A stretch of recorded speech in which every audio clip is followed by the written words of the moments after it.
बिस्मिल्लाहिर्रहमानिर्रहीम। सर हमने last class में डिस्कस किया था कि हम आज जो है वो थ्योरी भी पढ़ेंगे, ठीक है जी। तो अब मुझे एक बात बताएं, हम क्लासेस को कैसे रखें। मैं नहीं चाहता कि थ्योरी हम बिल्कुल कॉर्नर में पढ़ें, ठीक है ना। ऑब्वियस सी बात यह है कि थ्योरी को बिल्कुल कॉर्नर में पढ़ने के दो डिसएडवांटेजेस है। एक डिसएडवांटेज ये है कि एंड में जो है वो थ्योरी थ्योरी रह जाएगी, और दूसरा डिसएडवांटेज ये है कि मैं चाहता हूं कि हम जो प्रैक्टिकल साइड है जो 65 नंबर का है उसकी कंटिन्यूअसली प्रैक्टिस करते करते हम कोर्स खत्म करें, तो छोड़े नहीं हम। तो हम करेंगे ये कि अब हर क्लास के स्टार्ट पे थ्योरी पढ़ा करेंगे 1 घंटा, और फिर हम 1 घंटा जो है प्रैक्टिस रखा करेंगे। लेकिन चूंकि आज हमारी क्लास है ही कोई 1.5 घंटे की, तो आज हम सिर्फ थ्योरी पढ़ेंगे, ठीक है। अच्छा, आज हम सिर्फ थ्योरी पढ़ेंगे जी। 4 दिन से मैं क्या बोल रहा हूँ? बोलो बोलो बोलो बोलो। तुम हर दफा ऐसे ही बोलते हो, मैं चुप हो जाते हो, हैं? बोलो जी।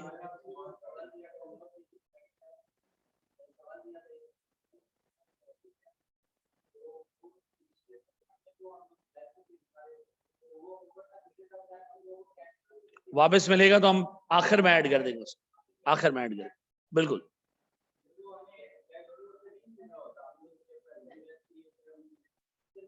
उसी से हम परचेस करते हैं, फिर रीन मतलब खरीदते हैं, बेचते हैं, खरीदते हैं, बेचते हैं, खरीदते हैं, बेचते हैं। एंड में जो पड़ा होता है उसको क्या करते हैं? बस बेच के निकल जाते हैं, ठीक है ना। तो एंड में जो पैसे आएंगे वो दोबारा री इन्वेस्ट नहीं होने, ठीक है ना। तो वो इनफ्लोज आ जाएगा बस खाली। चलो जी, बोर्ड में देखना दोस्त, टेक्निकली स्क्रैप से बिल्कुल सही कह रहे हो। अच्छा मेरे बच्चों प्लीज बोर्ड में देखना। देखो आपके पास थ्योरी के ना 4 एस्पेक्ट्स हैं इस पूरे कोर्स में, ठीक है। गौर से देखना मेरे बच्चों। एक आपके पास है एक्सटर्नल एनालिसिस। यार डिस्कशन कोई नहीं हो रही है पूरी क्लास, मुकम्मल खामोशी। इसको भी बंद ही कर दो।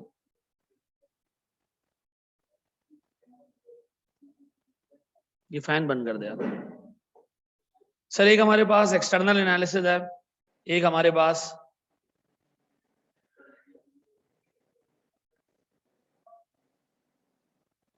इंटरनल एनालिसिस है, फिर हमारे पास सर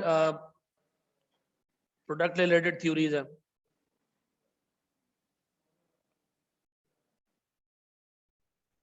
ठीक है जी। चौथी थ्योरी हमारे पास है सर वर्किंग कैपिटल की,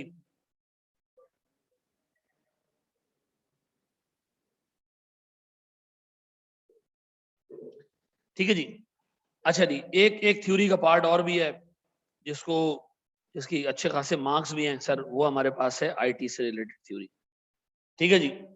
अच्छा जी sir, external analysis, internal analysis, product related theory, working capital, IT, ये टोटल मिला के आपके कोर्स में 30 मार्क्स के करीब का टोटल हिस्सा है, ठीक है। 30 से 35 मार्क्स इससे आएगा, ठीक है जी। ये इसी थ्योरी से आएगा 30 से 35 नंबर, ठीक है। अच्छा जी, हम इसमें पढ़ेंगे जनाब मतलब थोड़ा सा मिक्स सीक्वेंस के अंदर। मैं पहले बता देता हूँ कि इन चारों पांचों में है क्या। सबसे पहले जनाब एक्सटर्नल एनालिसिस। मिसाल के तौर पर आप इस वक्त बैठे हुए पाकिस्तान में, ठीक है। आप सोच रहे हैं कि यार मैं बांग्लादेश में एक कंपनी फॉर्म करूं और मैं बांग्लादेश में टेक्सटाइल मिल लगाऊं। क्या लगाऊं? बांग्लादेश में एक टेक्सटाइल मिल लगाऊं। डन। इसका मतलब है आप बांग्लादेश में एक टेक्सटाइल मिल लगाने जा रहे हैं, ठीक है जी। ये आपकी कंपनी है जो आप वहां फॉर्म करोगे। फिर सर आपकी कंपनी का एक एनवायरनमेंट है बाहर, जो आपके कंपेटिटर्स हैं। इस एनवायरनमेंट में कौन एग्जिस्ट करता है? कंपेटिटर्स एग्जिस्ट करते हैं। इस एनवायरनमेंट में सप्लायर एग्जिस्ट करते हैं, ठीक है जी। इस एम्प्लॉयर के अंदर, इस एनवायरनमेंट के अंदर आपके कस्टमर एग्जिस्ट करेंगे, ठीक है जी। इस एनवायरनमेंट के अंदर आपके रेगुलेटर्स एग्जिस्ट करेंगे, ऐसा।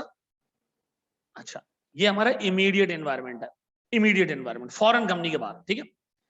इनके साथ आपका इंटरेक्शन टू वे इंटरेक्शन होगा, ठीक है जी। टू वे इंटरेक्शन का मतलब ये आप पे असर डालेंगे और आप इन पे असर डालोगे, ठीक है जी। आपके सप्लायर्स बहुत कम है तो आपको डर लगा होगा कि कहीं गुड्स की सप्लाई रिस्ट्रिक्ट ना हो जाए, आप पे असर डालना ही है, ठीक है जी। आपके सप्लायर्स बहुत ज्यादा हैं, आप बाप बने हुए हो, जिसको दिल करता है सप्लाई करते हो, जिसको दिल करता है सप्लाई नहीं करते हो, आप उन पे असर डाल रहे हो, ठीक है जी।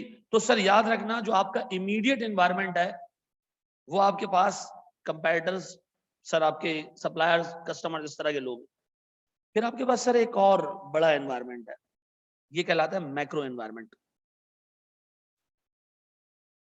मैक्रो एनवायरनमेंट में Bangladesh as a country, Bangladesh as a country, Bangladesh की गवर्नमेंट की क्या पॉलिसीज है, पॉलिटिकल पॉलिसीज, ठीक है जी। बांग्लादेश के अंदर लोगों की इनकम कैसी है, ठीक है जी। बांग्लादेश में इकोनॉमी कैसी चल रही है, इकोनॉमिक सिनेरियो, ठीक है जी। बांग्लादेश के अंदर टेक्नोलॉजी का क्या हाल है, ठीक है जी।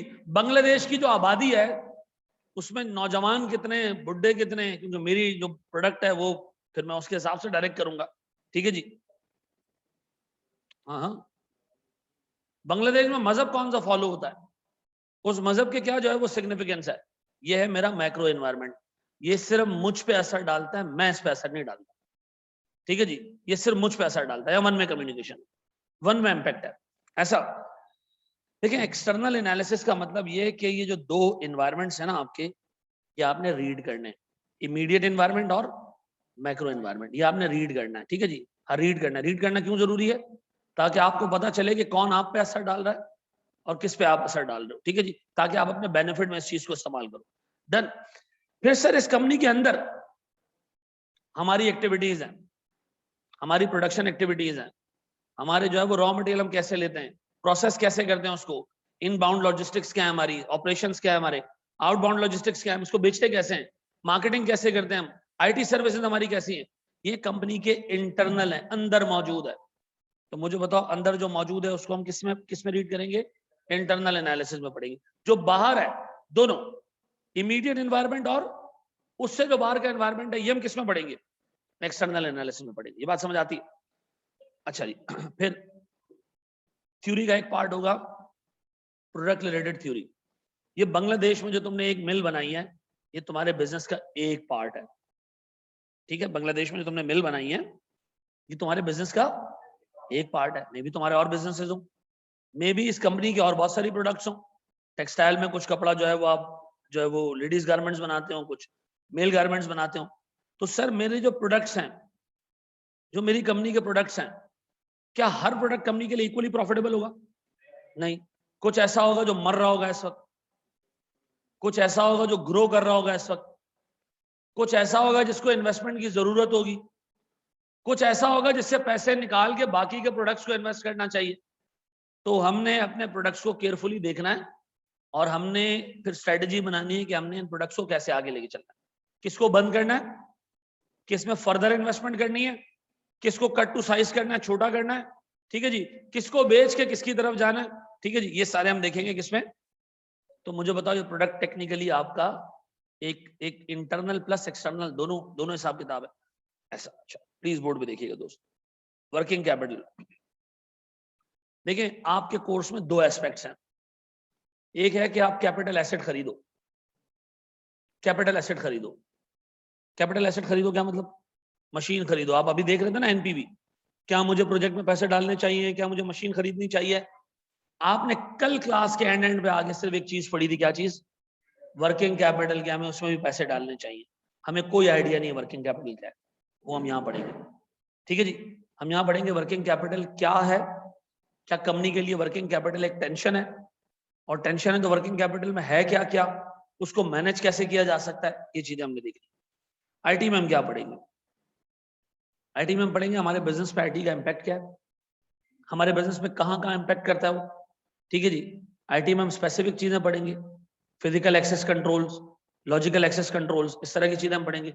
वायरसेस कितने टाइप के हैं, इस तरह की थ्योरी है।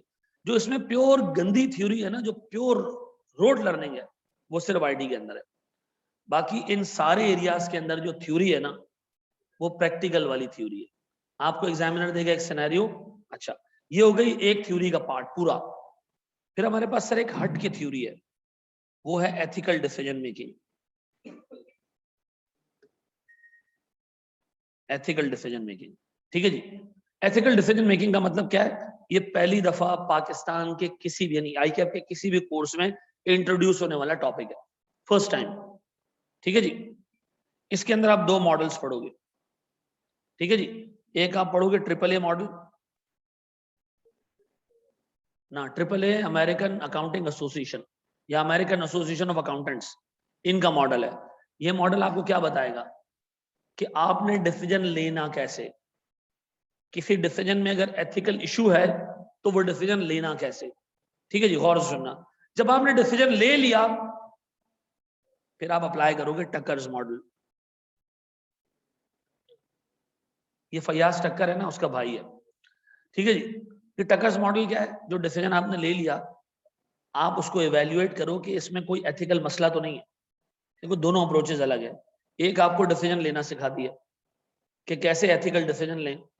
दूसरा आपको ये बताता है कि जो आपने डिसीजन ले लिया है उसको आपने रीइवैल्यूएट करना है कि वो एथिकल मेजर्स पे पूरा उतरता है या नहीं, तो आपने वो देखना है।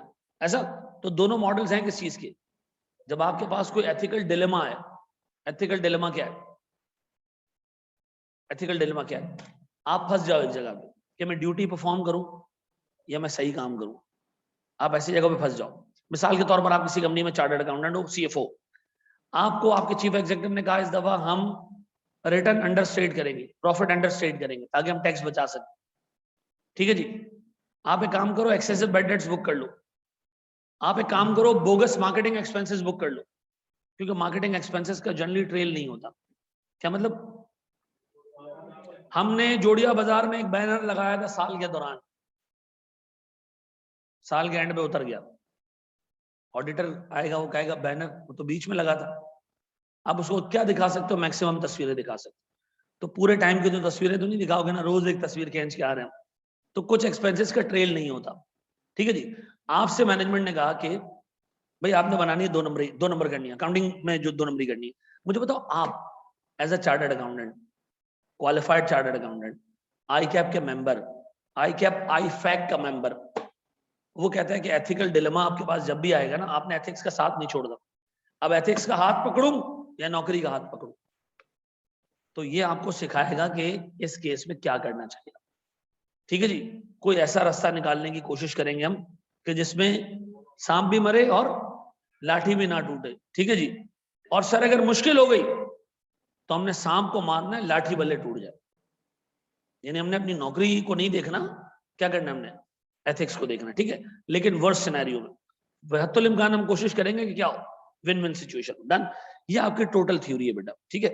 टोटल आपकी थ्योरी है। ये टोटल थ्योरी हमारी तकरीबन 20 क्लासेस की है जी। अब आए पहली हेडिंग अपने पास डालें, वर्किंग क्या पढ़नी है। ठीक है। हाँ जी सलमान साहब, क्या कह रहे थे आप? बोलो ना, लड़कियों की तरह शर्माते क्यों? हुँ?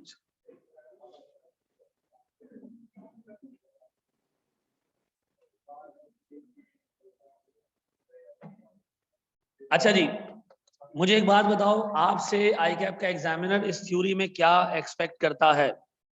कुछ थ्योरी की चीजें ऐसी हैं जो आपको याद करनी है, ठीक है ना, और कुछ थ्योरी की चीजें ऐसी हैं जो आपको याद रख के जवाब देना है, और कुछ थ्योरी की चीजें आपने अपनी नॉलेज के लिए पढ़नी है। तो जो याद करने वाली चीजें होंगी कि जिसकी रोड लर्निंग करनी है, मैं टिक करता जाऊंगा कि यार ये याद करनी है, और कुछ चीजें आपको क्या करना है, बस इधर रखना है ताकि आप जवाब दे सको। तीसरा सिनेरियो क्या है? सिर्फ नॉलेज जमा करने के लिए थी, उसको याद वाद भी नहीं करना। बस वो ऐसी थ्योरी होगी कि जो आप एग्जाम्पल्स होंगी, फला चीज की एग्जाम्पल, उसको याद करने की जरूरत नहीं। डन। चलो जी, अपने पास हेडिंग डाले सर, वर्किंग कैपिटल।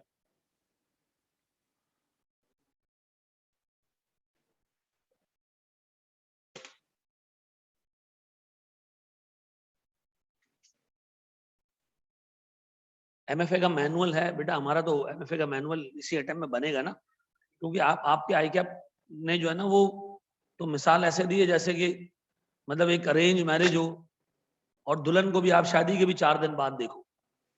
ठीक है ना, ये वाला हाल किया है आई कैप में। ठीक है ना, तो क्या कह रहा है?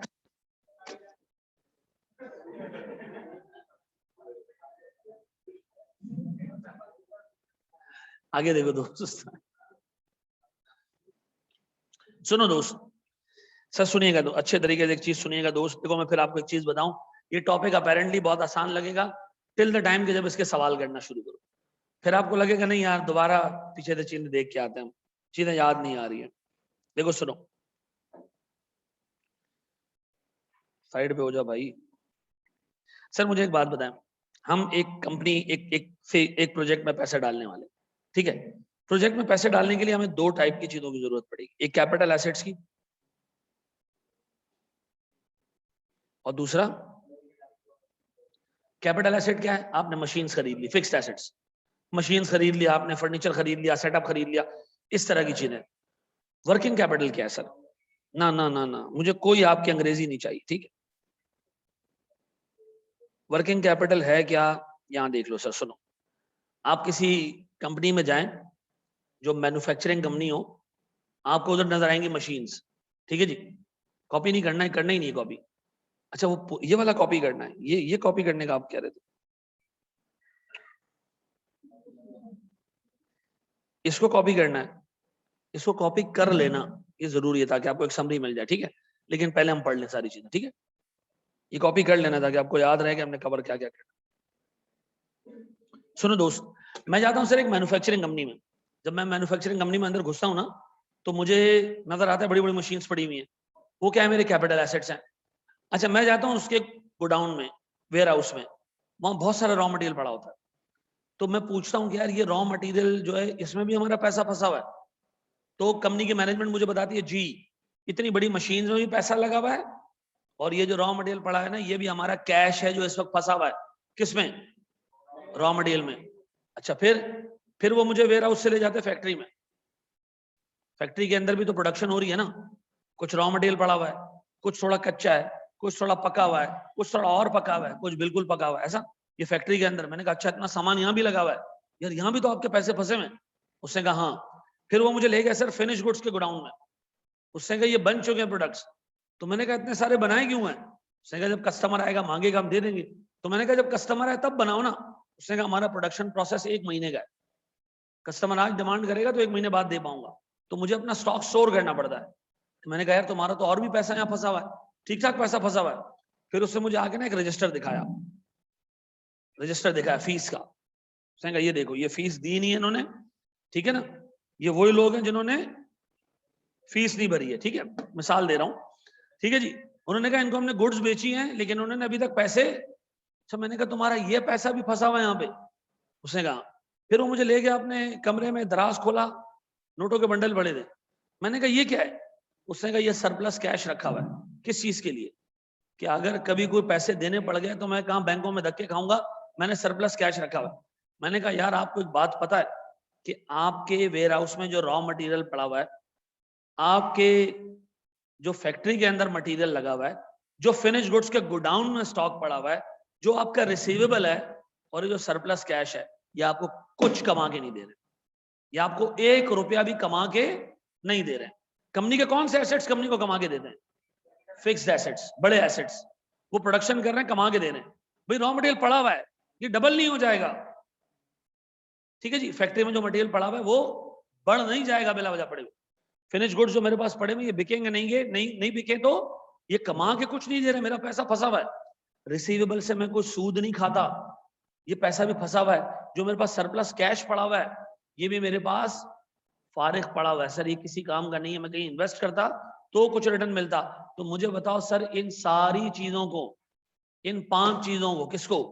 रॉ मटेरियल जो गोडाउन में पड़ा हुआ है, फैक्ट्री में जो WIP पड़ा हुआ है, फिनिश गुड्स जो मेरे फिनिश गुड्स के गोडाउन में पड़ा है, सर मेरे डेटर्स और मेरा सरप्लस कैश, इन सबको हम कहते हैं वर्किंग कैपिटल। क्या कहते हैं?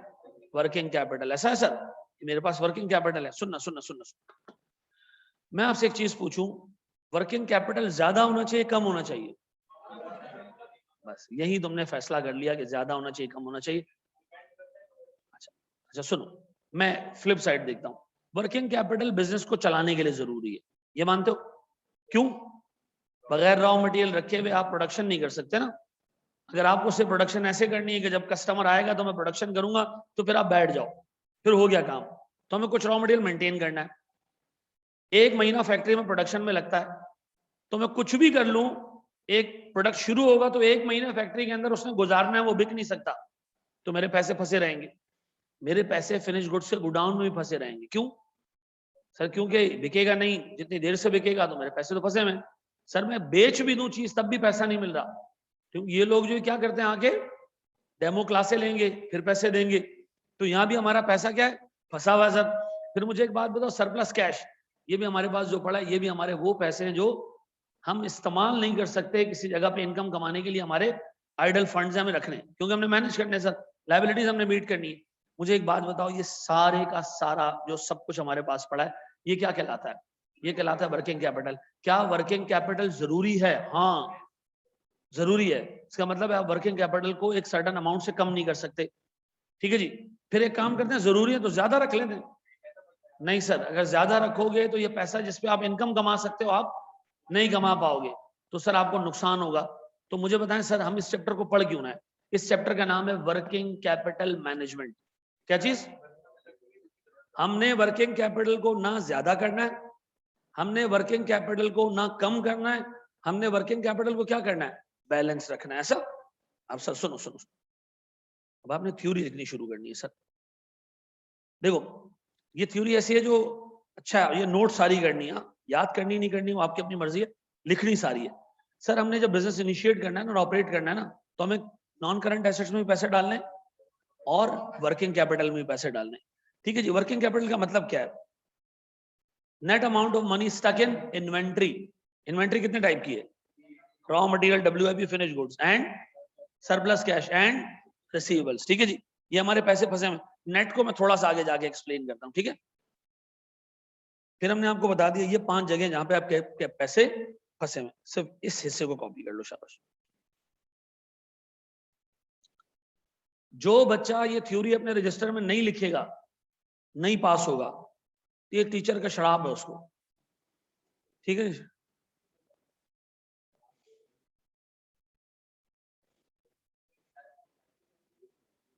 साइकिल हमने भी पढ़ना है,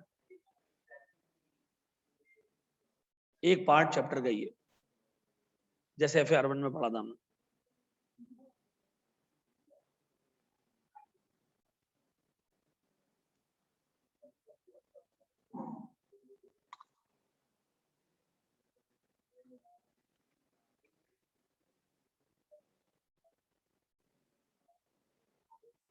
जी मेरे बच्चों, शाबाश सही। कितने लोगों ने BM का पेपर दिया था? दिया था। BM के पेपर में पेस्टल था तुम लोग? पेस्टल पेस्टल था, पेस्टल कोर्स में था। Order 5, order value chain, orders national diamond model नहीं था। BCG मैट्रिक्स नहीं, BCG मैट्रिक्स नहीं था, BCG मैट्रिक्स भी नहीं था। अच्छा जी, product life cycle, product life cycle था।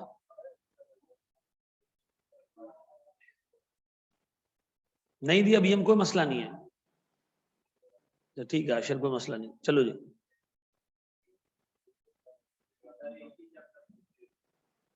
हाँ ये सब एक ही चैप्टर में थे। अच्छा यहाँ उसके 7 चैप्टर हैं, ठीक, हर एक का एक चैप्टर है।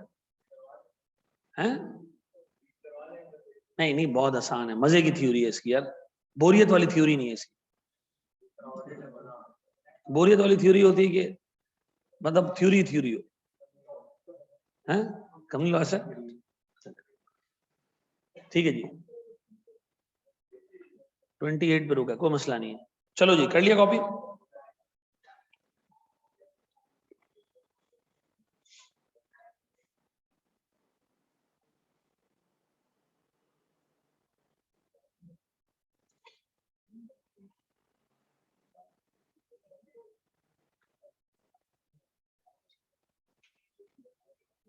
बढ़े आगे।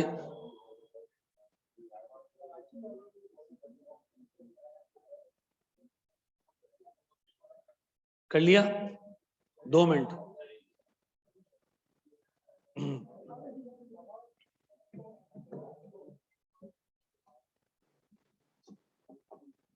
तुम लोग के पेपर कौन कौन से हैं? 3 और 4 है। तुम्हारे इसके बाद क्या रह जाएगा? बस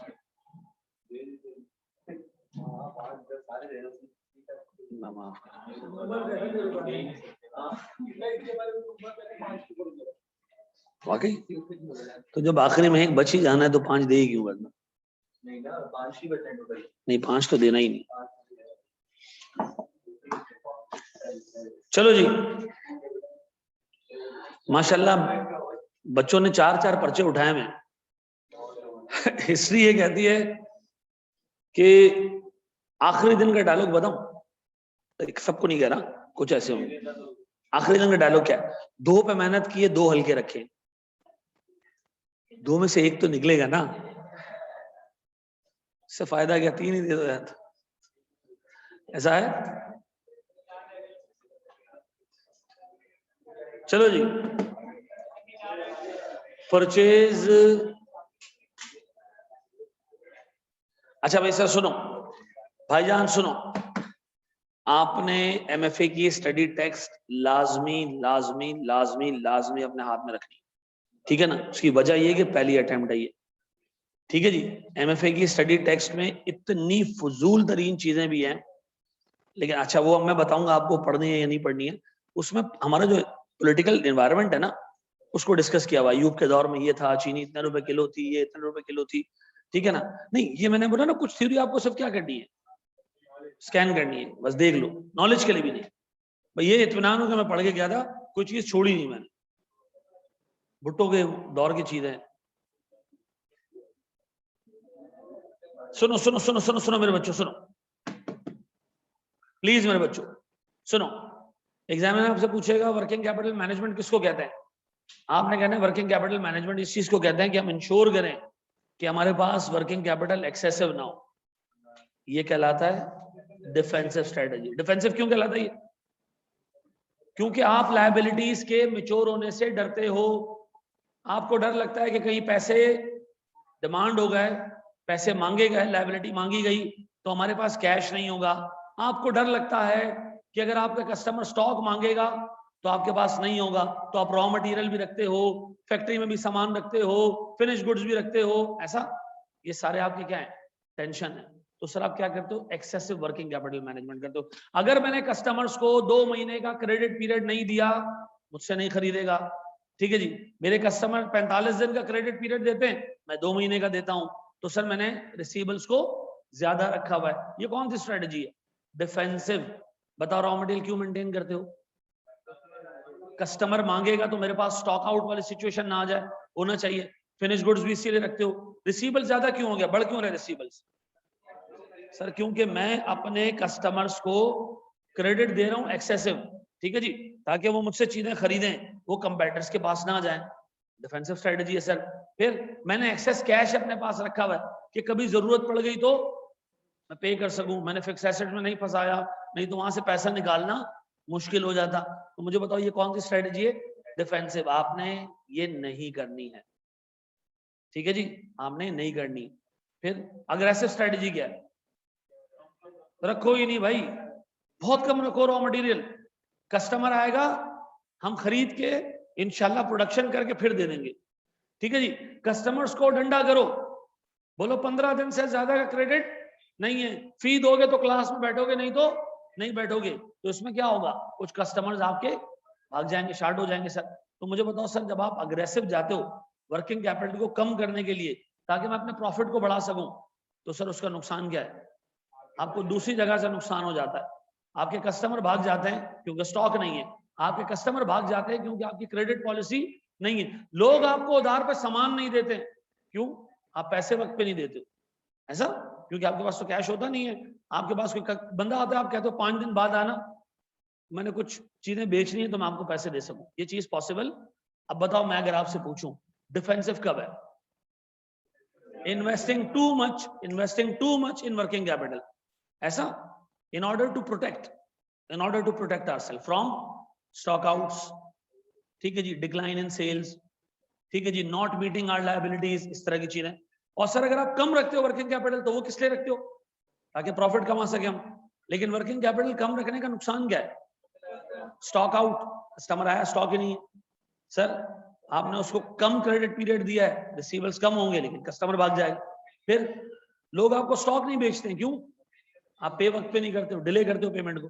तो वर्किंग कैपिटल को कम करने का, वर्किंग कैपिटल अग्रेसिव हो या डिफेंसिव हो, ये सही नहीं है। सही स्ट्रेटजी क्या है? मॉडरेट। जितनी इंडस्ट्री में वर्किंग कैपिटल की जरूरत है उतना एटलीस्ट आपके पास होना चाहिए। ऐसा है? आमतौर पे मेरे जो वो हैं कंपेटिटर्स हैं, वो 2 महीने का क्रेडिट पीरियड देते हैं, तो मैं भी 2 महीने का दूंगा। ठीक है जी, मैं 1.5 महीने का दूंगा, कस्टमर भाग जाएगा। मैं 2.5 महीने का दूंगा, कस्टमर तो रुकेगा लेकिन मेरा पैसा फंस जाएगा। ऐसा तो बताओ एक अच्छी वर्किंग कैपिटल स्ट्रेटजी क्या है कि हम ऑलमोस्ट इंडस्ट्री के नॉर्म्स को फॉलो करें और एक मॉडरेट स्ट्रेटजी रखें। अग्रेसिव वर्किंग कैपिटल को बढ़ाना नहीं, वर्किंग कैपिटल को कम करना, डिफेंसिव वर्किंग कैपिटल को बढ़ाना, मॉडरेट बैलेंस रखना। ऐसा ये कॉपी करो सब शब्द। कहां पर? अच्छा मैंने गलत लिख दिया। Ensure that working capital is not excessive ना, हमारी वर्क मैनेजमेंट तो यही है ना कि नहीं होनी चाहिए। ठीक है जी, ensure that working capital is not low. ठीक है जी, एक्सेसिव नहीं होनी चाहिए। एक्सेसिव होना क्या है? डिफेंसिव होना। ठीक है जी सर, लो भी नहीं होना चाहिए। लो होना क्या है? अग्रेसिव होना। होना क्या चाहिए? मॉडरेट। जी मेरा बच्चा, क्या चीज? मैं बाहर हूं, बात करनी है, रुक जाओ मैं आ रहा हूं।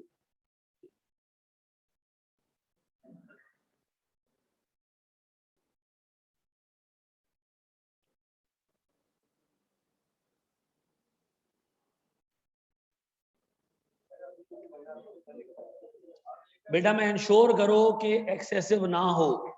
एक्सेसिव होना इज डिफेंसिव स्ट्रेटजी, यानी डिफेंसिव के आगे ऐसे क्रॉस लगा दो, नहीं होना चाहिए। ठीक है जी, मैं इंश्योर कर रहा हूं कि वर्किंग कैपिटल लो ना हो, यानी सर अग्रेसिव ना बनो, यानी काट दो इसको। फिर वर्किंग कैपिटल बैलेंस रखो, यानी मॉडरेट रखो। ऐसा जी, नेट वाला तो आगे बता दूं।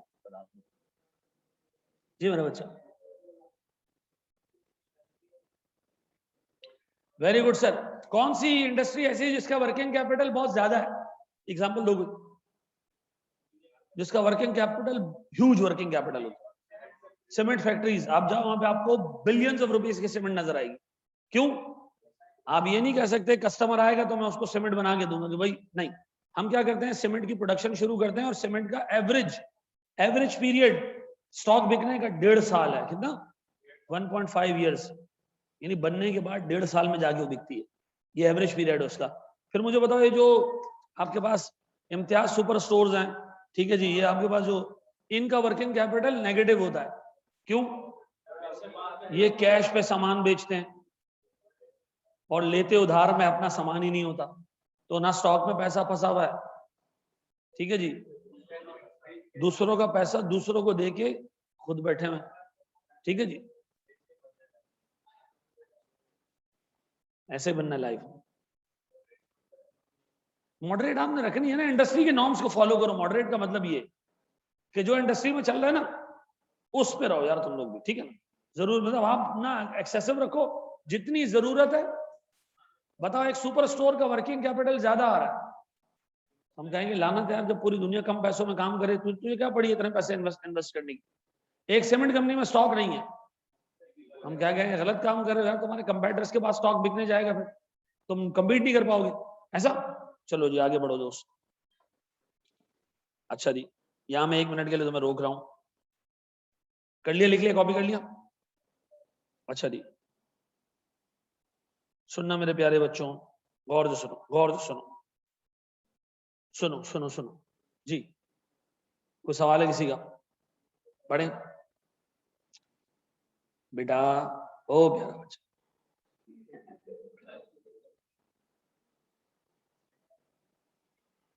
गला मेरा बैठा हुआ है, एक बंदे ने सबके गले बिठाए, एक बंदा बीमार हुआ सबको बीमार करके गया, और वो है काशिफ। ठीक है ना। अब हमारे यहाँ थोड़ा सा कल्चर ये है कि एक ही बोतल से सब पानी पी रहे हैं। ठीक है ना, अब वो ना करो तो लोग बुरा भी मान जाते हैं, और काशिफ तो अपना भाई है वैसे। ठीक है ना, कल फिर काशिफ ने कॉम्पनसेट किया, यखनी पिलाने ले गया मैं, यखनी पी के मेरा तो थोड़ा गला सही हो गया, वो और बीमार पड़ गया। जब मैं बता ना कोरोना शुरू हुआ था यहाँ पे, तो एक ही पाइप से लोग शीशा पीते थे, हाथ नहीं मिलाते थे। हाथ मिलाने से कोरोना हो सकता है। एक ही पाइप से सब शीशा पी रहे हैं आराम को। ठीक है जी। अच्छा सुनो सुनो सुनो सुनो मेरे बच्चों, अच्छे तरीके से एक चीज सुनना, प्यारे बच्चों, मुझे एक बात बताइए, मेरी बैलेंस शीट है, इस बैलेंस शीट पे एक साइड पे मेरे पास एसेट्स होते हैं, दूसरी साइड पे इक्विटी और लायबिलिटी है। सर मेरे पास लॉन्ग टर्म एसेट्स हैं, गौर से सुनना, 100 रुपए की। मेरे पास करंट एसेट्स हैं 25 रुपए की, long term assets, sorry fixed assets, ऐसा 100 रुपए। और करंट एसेट्स कितने के? इस करंट एसेट्स में क्या क्या होगा? रॉ मटेरियल होगा, WIP होगा, फिनिश गुड्स होगा, रिसीवेबल्स होगा, सरप्लस कैश होगा। ऐसा सुनना जरा दोस्त, ये मेरा पैसा फंसा हुआ है, इसमें पैसा फंसा हुआ है ना इसके अंदर। हाँ सर। दूसरी साइड पे देखें, इक्विटी है मेरे पास सर 70 रुपए की, लॉन्ग टर्म डेट है मेरे पास 40 रुपए का या से 50 रुपए का, और सर मेरे पास क्रेडिटर्स है, क्या है जनाब, कितने के? 5 रुपए के। मुझे एक बात बताओ, सुनो सुनो सुनो सुनो सुनो, ये जो 25 रुपए के टोटल एसेट्स हैं, ये दो लोग लेके आए, इन दोनों ने फाइनेंस किया वर्किंग कैपिटल को? नहीं नहीं नहीं नहीं नहीं नहीं नहीं।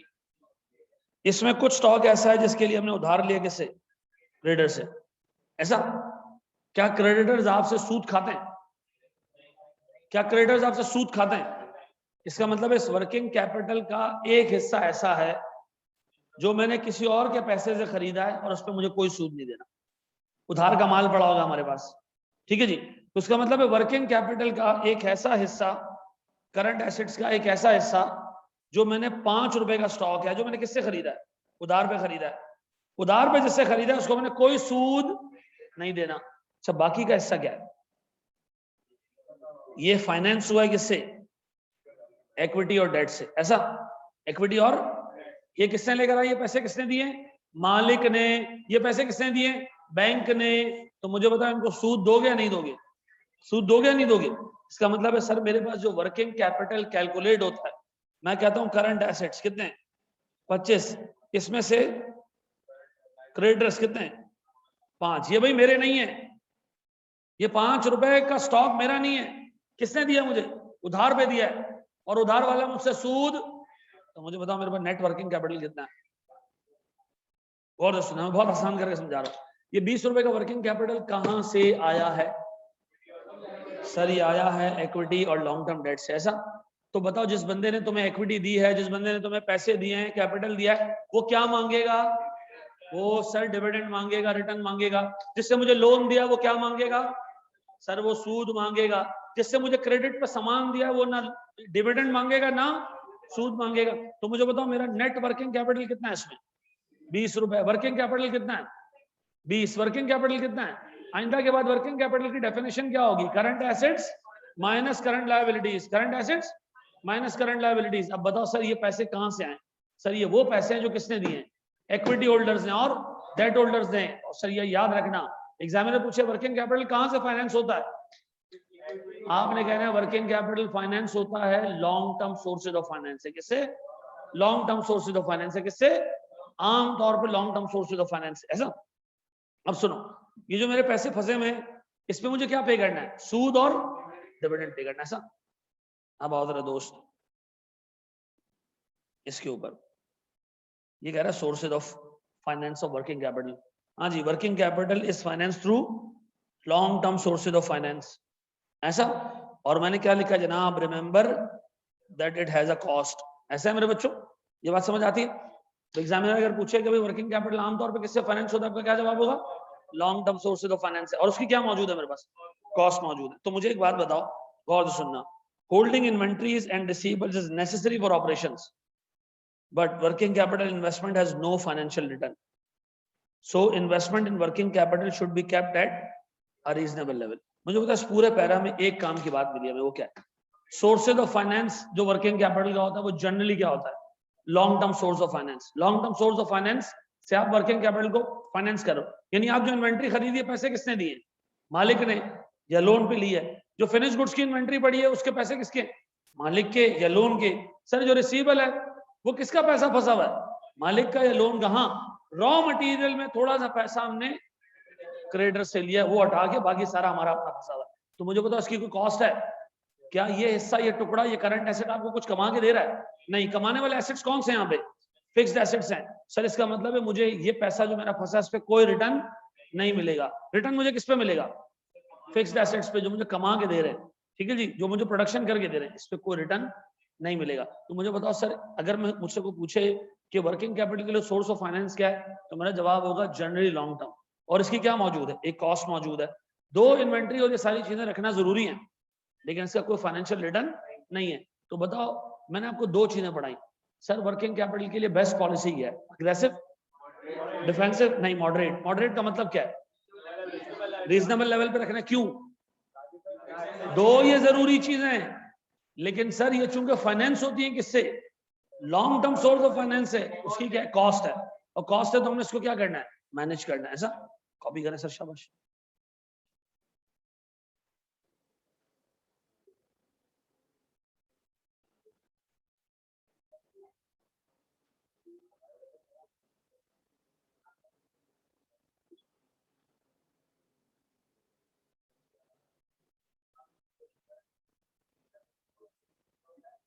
नेट इसीलिए कि उसमें से क्रेडिटर्स माइनस करने।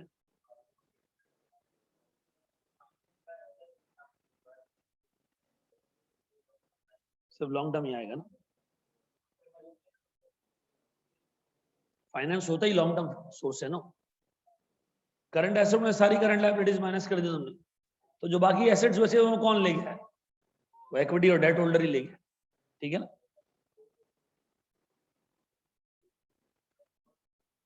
लॉन्ग टर्म एसेट्स का रिटर्न होता है बेटा, करंट एसेट्स का रिटर्न नहीं होता जनरली।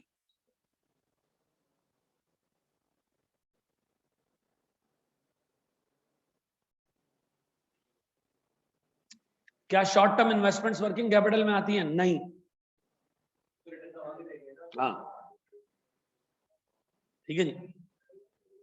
शॉर्ट टर्म इन्वेस्टमेंट्स जो होती हैं, जैसे आपने छोटी मोटी टी बिल्स खरीद लिए 2-1.5 महीने के, ये चीज वर्किंग कैपिटल में नहीं आती। क्यों? क्योंकि मुझे कमा के दे रही है। वर्किंग कैपिटल का मतलब क्या है? Raw material, WIP, finish goods, receivables and surplus cash. बस। अगर ये कैश में बैंक में रख दूं और मुझे उस पर सूद मिलने लग जाए, तो मैं कहूंगा यार ये कमा के दे रहा है, ये टेक्निकली मेरा वर्किंग कैपिटल नहीं। ठीक है ना। अच्छा सर सुने, बाज औकात आप थोड़ी सी कमाई के लिए अपना कैश को 1-1.5% पे रख लेते हैं, तो दो वो कमा के कुछ नहीं दे रहा होता। ठीक है, 1-1.5% कमा के दे रहा होता है, हम उसको भी वर्किंग कैपिटल में काउंट करते हैं। ठीक है ना। अभी जब सवाल सॉल्व करोगे ना, तो उसमें मैं बताऊंगा कि इसको वर्किंग कैपिटल में लेना है, इसको नहीं लेना, उसको तरह तरीके से देखना। ठीक है, बड़े हमारे दोस्त।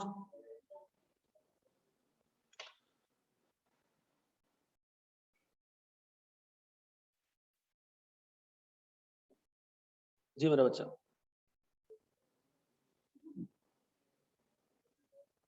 क्या हो गया? लिख लिया?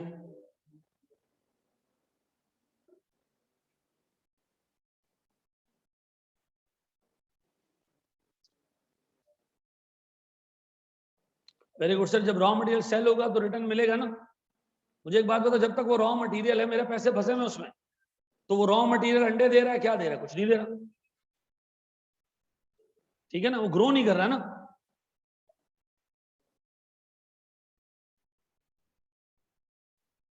जो अंडे निकलेंगे उसमें से चूजे निकलेंगे, फिर वो MFA का पेपर देंगे और फिर ये बताएंगे कि हम दुनिया में कैसे आए थे।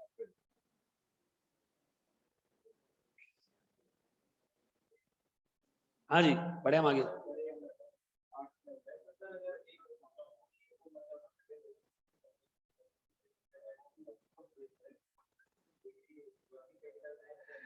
जब चूजा निकलेगा ना तो अंडा खत्म हो जाएगा।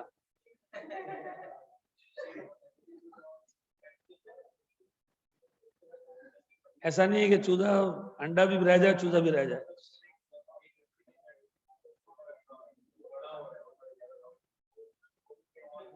तेरे 4 पेपर है ना, तेरे 4 पेपर है ना, दिमाग सही जगह इस्तेमाल कर, छोड़ दे उसको। चलो जी। एक हरामखोर कह रहा है आप फौज में क्यों नहीं गए? हैं? मेरे और तुम्हारे अब्बा के बीच में एक एग्रीमेंट हुआ था। फजूल बात उस्मान जी। जी यार, 1 मिनट। हाँ सीधी सी बात है, होल्डिंग कॉस्ट है, सारी चीजें हैं, तो उसका मतलब है सर टेक्निकली हम रिटर्न तो कुछ नहीं कमा रहे ना, खर्चे ही खर्चे हैं उसके ऊपर। जो रिसीवेबल लंबा हो गया तो बैड डेट्स हो जाएगा, इन्वेंट्री ज्यादा देर पड़ी रही तो होल्डिंग कॉस्ट भी देगी, खराब भी हो जाएगी। जी सुने दोस्त, सुनो सुनो सुनो सुनो सुनो सुनो, अच्छा सुनिएगा दोस्त। Sir shortage of working capital के नुकसान क्या है? नंबर 1 लिक्विडिटी इशू आ सकते हैं। क्या मतलब? सरप्लस कैश नहीं है, लायबिलिटी ड्यू हो गई, हम नहीं पे कर पा रहे हैं, बैंक की लोन की 21 ड्यू हो गई, कैश ही नहीं है। सर क्रेडिटर सर पे आ गया, कैश ही नहीं है, ठीक है जी, तो सर लिक्विडिटी इशू क्रिएट होगा। फिर सुनना, अब आगे दो सुनते रहना, ठीक है। मुझे पता है इसको आपने इसको इसको इसका नुकसान क्या है? नुकसान ये कि सर हमारी क्रेडिट रेटिंग गिरेगी, अगली दफा हमें डेट महंगा मिलेगा, और अगली दफा लोग हमें या तो सामान बेचेंगे नहीं, या बेचेंगे तो पैसे ज्यादा रख के बेचेंगे, ठीक है जी। अच्छा सर और सुनना, वो कह रहे जनाब inventories plus receivable should be enough that when converted into cash could पे द करंट लायबिलिटीज। यानी वो कह रहे हैं करंट एसेट्स को इतना रखो जितनी तुम्हारी करंट लायबिलिटीज है, यानी ये कैश में कन्वर्ट हो और वहां तुम्हारी लायबिलिटीज मैच्योर हो जाए। आप अपनी जेब से कोई चीज एक्स्ट्रा ना रखो, यानी वर्किंग कैपिटल जीरो होना चाहिए। जितनी आपकी करंट लायबिलिटीज, ये हो नहीं सकता पॉसिबल, ये हो नहीं सकता। सुनना गौर से, सुनना, severe liquidity problems can lead to insolvency। ये देखो तुम्हारी किताब की एग्जैक्ट वर्डिंग्स है, ठीक है जी। अब मुझे बताएं severe liquidity problems का मतलब कंटिन्यूअसली आप लोगों के पैसे अवॉइड कर दो, कंटिन्यूअसली जो ड्यू डेट होती है महीना आगे दे दो, महीना आगे दे दो, महीना आगे दे दो, ठीक है जी। और सर फिर एक पॉइंट ऐसा आता है कि आप अपने फिक्स एसेट्स बेचना शुरू कर देते हो, जहां फिक्स एसेट बेचना शुरू किए वहां सर फिर आपकी इंसॉल्वेंसी शुरू हो जाती है, फिर एक बड़ा चांस है कि आप आगे जाके क्या हो जाओ, इंसॉल्वेंट हो जाओ। तो मुझे बताओ शॉर्टेज ऑफ वर्किंग कैपिटल के नुकसान क्या है?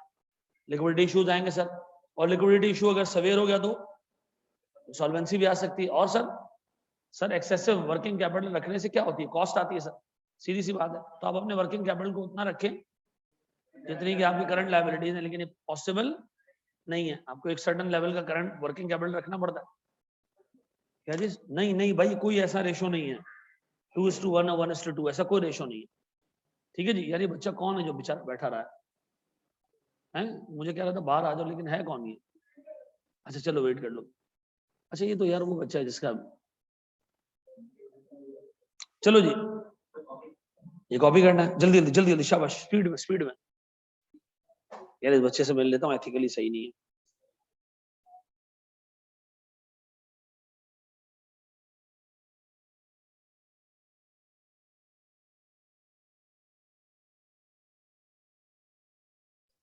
कि पीएम जी में इंडक्शन हो गई है सर, 1 साल बाद मेरी अटेम्प्ट है, बहुत सारा टाइम वेस्ट हो गया है, तो मुझे बताएं कि मैं लेक्चर कैसे शुरू करूं। इनकी अटेम्प्ट कब है? दिसंबर 2022, वो अभी से टेंशन में। एक ये तुम लोग हाँ जी, सुनो दोस्त, सुनो मेरे प्यारे बच्चों, सुनो सुनो सुनो सुनो सुनो सुनो प्लीज, यहां देख लो सर, ये मैं नहीं वो कर रहा, ये तो एक जनरल बात लिखी है कि भाई अगर हाई होगा तो रिड्यूस प्रॉफिट और लो होगा तो। सुनो जरा दोस्त, गौर से सुनना दोस्त। सर मेरे पास वर्किंग कैपिटल इन्वेस्टमेंट के एडवांटेजेस, ठीक है, ये भी आपको याद करने की जरूरत नहीं है, लिखना आपने सारा अपने पास, ठीक है जी। अभी हमने डिस्कस कर लिया ना इसको, स्टॉक आउट नहीं होगा आपका अगर वर्किंग कैपिटल पड़ा हुआ है, अप्रोप्रिएट पड़ा हुआ है, ज्यादा पड़ा हुआ है तो और अच्छी बात है, बिल्कुल नहीं होगा। प्रॉफिट में ग्रोथ आएगी, क्यों?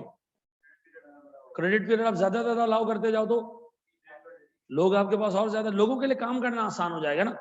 मैं अपने कस्टमर को चीजें बेचता हूं, कस्टमर 2 महीने बाद पैसे देता है, तो मैं अपने सप्लायर से 1 महीने के क्रेडिट पे काम कर सकता हूं?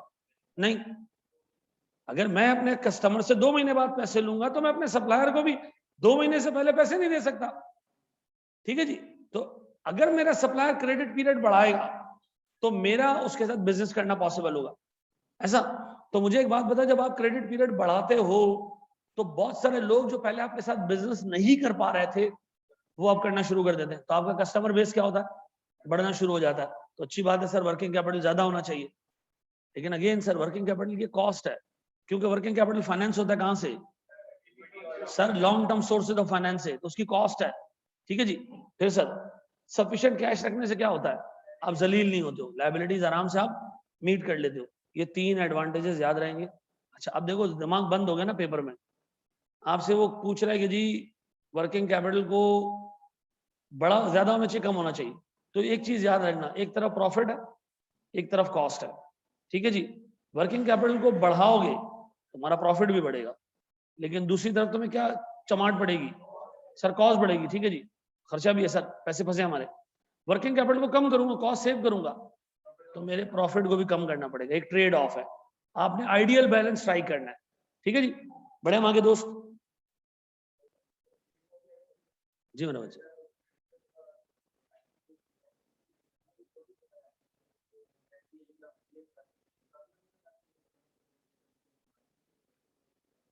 भाई मुझे एक बात बताओ, एक बंदा मुझे गुड्स बेचता है, उसी दिन वो मुझे कहता है ना मुझे 1 महीने में पैसे देने, तो मैं उसको इंस्टॉलमेंट्स में देता हूँ पैसे,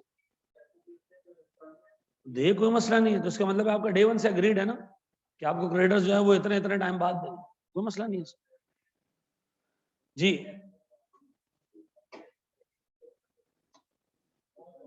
वर्किंग कैपिटल में इन्वेस्टमेंट नहीं होता, फिक्स्ड एसेट्स में रिटर्न होता है, बिल्कुल सही कह रहे हो। फिक्स्ड एसेट आपको कमा के देते हैं, प्रोडक्शन करके देते हैं, पड़े नहीं रहते वो।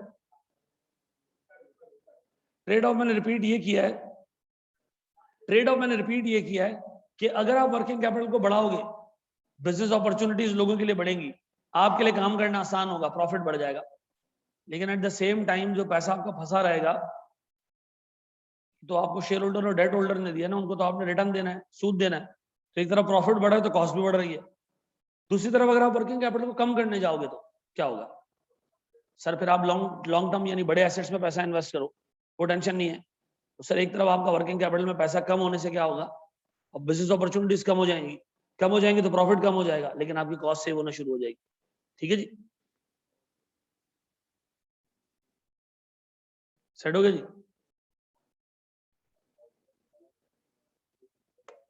जी ऊपर कर दूं ऐसे,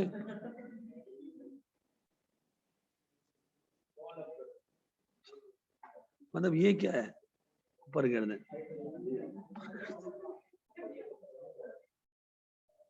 जी।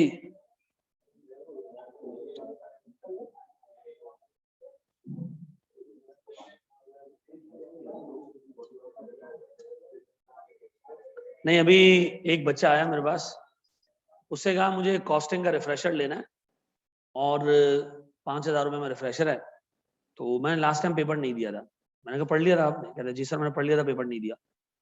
मैंने कहा अच्छा, मैंने कहा जहां से पढ़ा वहां की फी रिसीट दिखा दो। सर मैंने अपने भाई से पढ़ा था। मतलब यार, पता है ये फैसिलिटी बंद कर देंगे हम, ये हमने रखी उसके लिए कि जो फेल हुआ एक दफा। लोग ये चाहते हैं कि यार हमें काम करें, बगैर अटेम्प्ट किए ना 18,000 का कोर्स 5,000 में पढ़ ले हैं। इसीलिए तू अच्छा बिजनेसमैन नहीं है। एक बंदा आया, उसने 8 रुपए की चीज तूने बनाई थी, कस्टमर को तू 17-18 रुपए में बेचता है। एक बंदा है मुझे 10 की दे दो, आपने कहा 2 रुपए की कमाई है, दे दी, वो जाके सारे 18 वालों को बताएगा मुझे 10 की पड़ी, मुझे 10 की पड़ी है, फिर आप सबको 10 की बेचो है।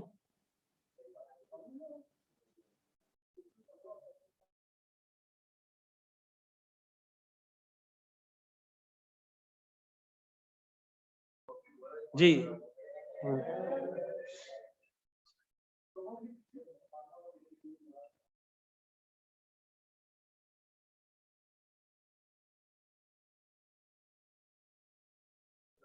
चलो जी, हमने यहाँ बंद कर दिया।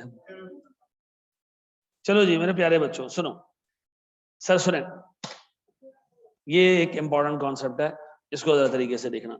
ठीक है जी, मुझे एक बात बताओ, वर्किंग कैपिटल की जो अमाउंट है वो बस साल के एंड में पता चल जाती है कितनी अमाउंट है, हम जाके स्टॉक गिनती करते हैं, फिनिश गुड्स को गिनती करते हैं, रिसीवेबल्स देखते हैं, ऐसे ही है ना। तुम वर्किंग कैपिटल को मैनेज करते हो या बस अल्लाह वास्ते चल रहा होता है? मैनेज करते हैं। हमारी गोडाउन में इन्वेंट्री कितनी होती है ये हमें मैनेज करके चलाते हैं। फिनिश गुड्स कितनी रखनी है मैनेज करके चलाते हैं। रिसीवेबल्स हमने कितना मेंटेन करना है मैनेज करके जाते हैं। It's a policy decision. तो वर्किंग कैपिटल का बैलेंस एक पॉलिसी डिसीजन है। क्या जनाब? बताओ, मेरे रिसीवेबल बढ़ेंगे अगर मैं 2 महीने के क्रेडिट पीरियड पे लोगों को गुड्स बेचूंगा। अगर 1 महीने के क्रेडिट पीरियड पे बेचूंगा तो रिसीवेबल, 3 महीने के क्रेडिट पीरियड पे बेचूंगा तो रिसीवेबल बढ़ जाएंगे। तो उसका मतलब है सर मेरे पास वर्किंग कैपिटल को मैनेज करना इज अ पॉलिसी मैटर। ऐसा पहली चीज ये कि जैसे आप फैसला करोगे वर्किंग कैपिटल उसके हिसाब से आएगा। वर्किंग कैपिटल कंट्रोलेबल फैक्टर है। क्या है जनाब? कंट्रोलेबल फैक्टर है। Very good sir. ऐसा सर सुनिएगा दोस्त। फिर किस चीज पे डिपेंड करता है वर्किंग कैपिटल? 2 चीजों पे। आपकी इंडस्ट्री कैसी है, आपकी मैनेजमेंट कैसी है। आपकी इंडस्ट्री कैसी है, आपकी मैनेजमेंट कैसी है।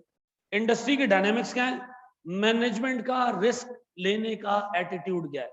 मुझे बताओ, वर्किंग कैपिटल कम करना है रिस्क लेना है? रिस्क ना लेने का मतलब क्या है? एक्सेसिव वर्किंग कैपिटल रख दो, भर दो गोदाम, ठीक है जी, भर दो फिनिश गुड्स के गोदाम, मंड के दो जो है वो लोगों को क्रेडिट पर सामान, क्या होगा? लेकिन मुझे एक बात बताओ, जब आप उसको मैनेज करना शुरू करोगे, कम करना शुरू करोगे, घोड़ों को जो है वो उसकी स्पीड कम करोगे तो क्या होगा? रिस्क है कि आपका कस्टमर भाग जाएगा।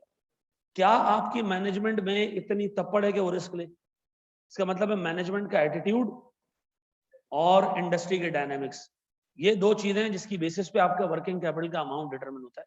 क्या मैं एक सुपर स्टोर के वर्किंग कैपिटल को एक सीमेंट कंपनी के वर्किंग कैपिटल से कंपेयर कर सकता हूं? क्योंकि दोनों की मैनेजमेंट में फर्क है ना। नहीं सर, दोनों की इंडस्ट्री में फर्क है, दोनों की इंडस्ट्री में फर्क है। सर मैं इम्तियाज सुपर स्टोर के और नाहिद सुपर स्टोर के वर्किंग कैपिटल को मैनेज करूंगा तो मैं कहूंगा इनकी इंडस्ट्री डायनामिक सेम है। अगर इनके वर्किंग कैपिटल में फर्क आ रहा है तो एक की मैनेजमेंट अग्रेसिव है, दूसरे की नहीं है। ऐसा, ये बात समझ आती है? अच्छा जी, अब बताएं सर इंडस्ट्री डायनामिक्स क्या होती है? What is meant by industry dynamics and norms? सुनो भाई, आमतौर पे अगर एक प्रोडक्ट का प्रोडक्शन टाइम ही बहुत थोड़ा सा जल्दी बन जाता है तो मैं फिर खामखा फिनिश गुड्स का स्टॉक नहीं मेंटेन करूंगा, ठीक है जी, मैं खामखा फैक्ट्री में भी स्टॉक मेंटेन नहीं करूंगा, और मैं शायद रॉ मटेरियल भी मेंटेन ना करूं। कस्टमर आएगा मांगेगा, मैं कहूंगा कल ले लेना, इतने में मैं क्या करूंगा, जाके रॉ मटेरियल खरीद के आऊंगा, फैक्ट्री में प्रोसेस करूंगा जल्दी से और फिनिश गुड्स बना के दे दूंगा। ऐसा तो सर इसका मतलब है अगर प्रोसेसिंग टाइम कम है, प्रोडक्शन टाइम कम है, तो ना हमें रॉ मटेरियल होल्ड करने की जरूरत है, ना हमें WIP होल्ड करने की जरूरत है, ना हमें फिनिश गुड्स होल्ड करने की जरूरत है। ऐसा तो इंडस्ट्री डायनामिक आपको ये बताएगा कि प्रोडक्शन प्रोसेस लेंदी है, शॉर्ट है, और उसके हिसाब से वर्किंग कैपिटल कितना होना चाहिए। लानती है वो कंपनी जिसका प्रोसेसिंग टाइम शॉर्ट है और उसके बावजूद उसने क्या किया हुआ है, ठीक ठाक स्टॉक मेंटेन किया हुआ है। ऐसा है? अच्छा जी। Number 2, prices of raw material. Sir बाज़-औक़ात ऑन सीजन और ऑफ सीजन रॉ मटेरियल के प्राइसेस में जमीन आसमान का फर्क होता है, ठीक है जी, जमीन आसमान का फर्क होता है, ठीक है जी। ऑन सीजन ऑफ सीजन के प्राइसेस में जमीन आसमान का फर्क होता है। मिसाल के तौर पर छोटी सी एग्जांपल देता हूं कि एक पर्टिकुलर फसल कटी, पेरिशेबल आइटम है, तो निकालना है उसको, जल्दी निकाल दे, जो उसको यूज करेगा ना वो उसको टिन्स और कंटेनर्स में डालेगा, उसकी सेल होगी ऑफ सीजन जाके। जब ये सब्जी का सीजन खत्म होगा, इस फ्रूट का सीजन खत्म होगा तो टिन फ्रूट्स का सीजन शुरू होगा। ऐसा ना, आम है मेरे पास सर, कब मिलते हैं मुझे? गर्मी में मिलते हैं। सर्दी में आम खाने तो कहां से मिलेंगे? वो टिन फ्रूट्स में आते हैं सर, जो मुरब्बा बना होता है उसका आप खा लो, आम का आपको टेस्ट आ जाएगा। ऐसा है? तो मुझे एक बात ये बताओ, सुनना गौर से, अब मुझे एक बात बताओ सर, मुझे ऑन सीजन परचेजिंग करनी चाहिए उस टिन फ्रूट्स के लिए, ऑफ सीजन परचेज? मेरा ऑफ सीजन होगा ना जब टिन, मार्केट में ताजा आम भी मिल रहे हैं, मार्केट में टिन फ्रूट में ताजा पाइनएप्पल मिल रहा है मार्केट में, तो वो टिन वाला पाइनएप्पल लोगे? नहीं लोगे, कोई जाहिल ही लेगा वो। ऐसा? अब एक बात बताओ, पाइनएप्पल का मिसाल के तौर पर सीजन वैसे खत्म नहीं होता, खत्म हो गया, तो बताओ आप कहां जाओगे? अच्छा मैं बेचता हूँ सर टिन में पाइनएप्पल, मेरे लिए रॉ मटेरियल क्या है? Raw pineapple. वो मुझे कब लेना पड़ेगा? जब मेरी प्रोडक्ट्स नहीं बिकती हैं, ऑफ सीजन है, मेरा ऑफ सीजन है, तो मैं क्या करूंगा, जाके पाइनएप्पल खरीदूंगा, ऐसा परचेज करूंगा, क्योंकि रॉ मटेरियल उस वक्त मुझे मिल भी रहा होगा और सीजन भी होगा, ऑफ सीजन होगा, प्राइस भी कम होगी। अब बताओ सर, पाइनएप्पल की प्रोडक्शन बंद हो गई, खत्म हो गया मौसम, अब बताओ मुझे रॉ मटेरियल चाहिए, तो जिसके पास होगा भी तो वो ठीक ठाक महंगे दामों बेचेगा, एक तो होगा नहीं, होगा भी तो मुझे बताओ सर, मेरा अगर ऑन सीजन ऑफ सीजन वाला चक्कर है और रॉ मटेरियल की प्राइसेस में सिग्निफिकेंट फर्क है, तो मुझे मजबूरन अपना रॉ मटेरियल मेंटेन करना होता है। ठीक है जी, फिर मुझे रॉ मटेरियल मेंटेन करना पड़ेगा। इसका मतलब है sir, prices of raw material भी फैक्टर है वर्किंग कैपिटल की डिटर्मिनेशन में, ऐसा। तीसरी चीज सर, गौर से सुनना सर, सुनो, लीड टाइम क्या होता है sir? Lead time, lead time क्या? लीड टाइम ना ना normal lead time of sales जी। कस्टमर ने आपको फोन किया मुझे गुड्स चाहिए, जितनी जल्दी दोगे उतना कम लीड टाइम, उतना आप कॉम्पिटिटिवली अच्छे चल रहे हो, ऐसा। अब बताओ, मेरे जो कंपेटिटर्स हैं उनको फोन करो 1 हफ्ते में सामान दे देते, मैं हूं फुल टिल्ला, मैं 2 हफ्ते देता हूं सर। तो सीधी सी बात है, लोग किसके पास जाएंगे? मेरे कंपेटिटर्स के पास जाएंगे। तो मुझे प्रेशर में क्या करना पड़ेगा? 3 दिन में सामान देना है। तो अगर 3 दिन में आपको सामान देना है दोस्त, तो फिर आपको स्टॉक होल्डिंग भी ठीक ठाक करनी पड़ेगी, ऐसा। फैक्ट्री में भी आपको दिन रात काम करना पड़ेगा, मंड के स्टॉक फैक्ट्री में भी डालना पड़ जाएगा, आपके रॉ मटेरियल की होल्डिंग भी बढ़ जाएगी। तो इसका मतलब ये है कि अगर आप अपना लीड टाइम कॉम्पिटिटिव प्रेशर की वजह से कम करने जाओगे तो रिजल्ट क्या आएगा? वर्किंग कैपिटल सिग्निफिकेंटली बढ़ जाएगा सर, ऐसा। तो मुझे बताएं सर, लीड टाइम अगर हमारी इंडस्ट्री में जनरली बड़ा होता है तो सर फिर मैं आराम कर सकता हूं, मैं स्टॉक होल्ड करने की मुझे जरूरत नहीं है। ठीक है जी, लीड टाइम एक फैक्टर ही नहीं है मेरी कंपनी में। ठीक है जी, फैक्टर ही नहीं लीड टाइम। ठीक है जी, बहुत छोटी प्रोसेसिंग टाइम है। तो सप्लायर कस्टमर गुड्स मांगते हैं, हम 2 घंटे में दे देते हैं, तो लीड टाइम जो है वो ना होने के बराबर है। तो सर फिर मैं स्टॉक होल्ड करूंगा ही नहीं। ठीक है जी, तो मुझे बताएं, अगर लीड टाइम आपकी इंडस्ट्री में एक फैक्टर है, कॉम्पिटिटिव प्रेशर है आपके ऊपर, नहीं दोगे तो किसी दूसरे से जाके ले लेगा, तो फिर आपको क्या करेगा? स्टॉक होल्ड करना पड़ेगा, ऐसा। Credit period offered in industry, sir हमारे जो इंडस्ट्री है उसमें लंबे लंबे क्रेडिट पीरियड दिए जाते हैं, तो मजबूरन आपको भी लंबा क्रेडिट पीरियड देना है। आप वहां पर क्रेडिट पीरियड शॉर्ट करोगे तो लोग आपसे सामान नहीं खरीदेंगे, ऐसा। अच्छा, फिर जी क्रेडिटर्स, जो क्रेडिटर्स का पीरियड है ऑफर्ड बाय सप्लायर्स, सप्लायर बहुत थोड़े से टाइम के लिए आपको स्टॉक देते हैं, बहुत थोड़े से टाइम के लिए आपको क्रेडिट देते हैं, तो इसका मतलब है मुझे बहुत जल्दी फिर अपना पैसा इन्वॉल्व करना पड़ता होगा, ऐसा। अगर मुझे रॉ मटेरियल का क्रेडिट पीरियड मिल रहा है 15 दिन का, तो 15 दिन बाद तो पैसे देने ना, 15 दिन बाद फिर हमें लॉन्ग टर्म फाइनेंस डालना पड़ेगा, तो वर्किंग कैपिटल हमारी जेब से फाइनेंस हो जाएगा। इसका मतलब ये कि वर्किंग कैपिटल की अमाउंट बढ़ती जाएगी। तो सर जितना आपको सप्लायर रिलैक्स रखेगा, क्रेडिट पीरियड उसका एक्सटेंडेड होगा, आपका वर्किंग कैपिटल कम होगा। आपको रॉ मटेरियल अपने पैसों का नहीं खरीदना, उसी से ले लेना है, फिर जब बिकेगा तो हम दे भी देंगे उसको, ऐसा। अब मुझे एक चीज ये बताएं, इंडस्ट्री के डिटर्मिनेंट्स क्या है? प्रोडक्शन टाइम एक इंडस्ट्री का फैक्टर है सर, जितना बड़ा प्रोडक्शन टाइम उतना ज्यादा स्टॉक, जितना कम प्रोडक्शन टाइम उतना कम stock. Number 2 sir, prices of raw material on season off season में अगर सिग्निफिकेंट फर्क है तो फिर मैं ऑफ सीजन परचेजिंग करूंगा, स्टॉक पाइल अप करके रखूंगा, फिर आगे मेरे लिए सर प्रोडक्शन करना आसान हो जाएगा। Normal lead time, sir lead time जो है वो मेरे कस्टमर जो मुझे टाइम देते हैं, अगर वो इंडस्ट्री में एक कॉम्पिटिटिव प्रेशर का फैक्टर है तो सर मैं लीड टाइम को क्या करूंगा? कोशिश करूंगा कम से कम रखूंगा, इन रिस्पॉन्स मेरा स्टॉक होल्डिंग क्या हो जाएगा? बढ़ जाएगा। Sir credit period offered in the industry, जी सर, इंडस्ट्री के अंदर सर क्रेडिट पीरियड कितना ऑफर किया जा रहा है? रिसीवेबल्स मेरी अपने सेल्स के बाद कितना टाइम हम होल्ड करते हैं पैसा लेने के लिए? अगर नॉन इंडस्ट्री का ज्यादा क्रेडिट पीरियड का तो हमने पैसे फंसेंगे हमारे साथ, ऐसा। Same is the case with supplier, ऐसा। सुनो जरा दोस्त, एक छोटी सी चीज और, एक छोटा सा कॉन्सेप्ट है बार्गेनिंग पोजीशन का, हम ये पढ़ेंगे कब? एक्सटर्नल एनालिसिस में। कौन से एक्सटर्नल एनालिसिस में? इमीडिएट एनवायरनमेंट या मैक्रो एनवायरनमेंट? हम ये पढ़ेंगे इमीडिएट एनवायरनमेंट में, bargaining power of supplier and customer, ऐसा। याद आ रहा है कुछ? अच्छा मुझे एक बात बताओ, और सुनो और सुनो और सुनो, मैं छोटी सी एक बात कर रहा हूँ। मैं अपने सप्लायर से गुड्स लेता हूं 8 दिन के क्रेडिट पे, कितने? 8 दिन में पैसे देने ही देने, सप्लायर का डंडा है। मैं कस्टमर को गुड्स देता हूं 10 दिन के क्रेडिट पे। मुझे बताओ मेरी बार्गेनिंग पोजीशन वीक है या स्ट्रांग है? मैंने पैसे अपने सप्लायर को 8 दिन में देने और अपने कस्टमर से 10 दिन में लेने, तो मेरी कंपैरेटिव बार्गेनिंग पोजीशन वीक है। मुझे अपने जेब से पैसे डालने पड़ते हैं कुछ दिन, ऐसा। आप बताएं सर, मेरा सप्लायर मुझसे पैसे लेता है 18 दिनों में, और मैं कस्टमर को फुल बम्बू करके रखता हूं, मैं उससे पैसे ले लेता हूं 10 दिनों में, तो मैं कहूंगा मेरी कंपैरेटिव बार्गेनिंग पोजीशन क्या है, मार्केट में स्ट्रांग। ऐसा। मुझे एक बात बताओ, कंपैरेटिव बार्गेनिंग पोजीशन स्ट्रांग होने के लिए जरूरी क्या है?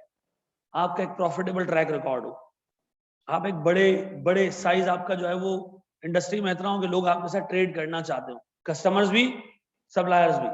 ठीक है जी। आप नए हो, साइज जो है वो कंपनी का आपका छोटा है, मार्केट में जो है वो आपका नाम खराब है, तो आपकी बार्गेनिंग पोजीशन हमेशा क्या होगी, नेगेटिव होगी। ठीक है जी। ये हमने आगे जाके पढ़ना है, कनेक्टेड रखना है इसके अंदर।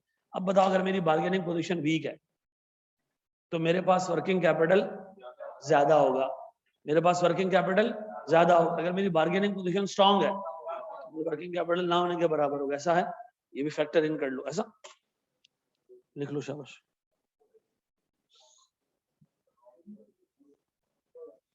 ना ना, क्या कह रहा हूं?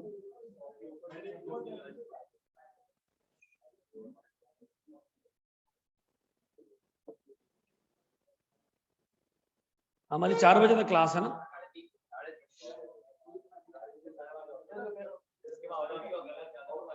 ना ना ओए, कोई मसला नहीं। लीड टाइम क्या होता है? लीड टाइम का मतलब होता है अब्दुल्ला, अब अपने सप्लायर को हम कॉल करते हैं कि गुड्स चाहिए, और सप्लायर कितने टाइम में गुड्स दे देता है, या कस्टमर हमें जब फोन करते हैं तो हम कितने टाइम में गुड्स देते हैं। लीड टाइम का मतलब है ऑर्डर प्लेस करने और ऑर्डर रिसीव करने का दरमियानी वक्त। ठीक है जी। हाँ जी,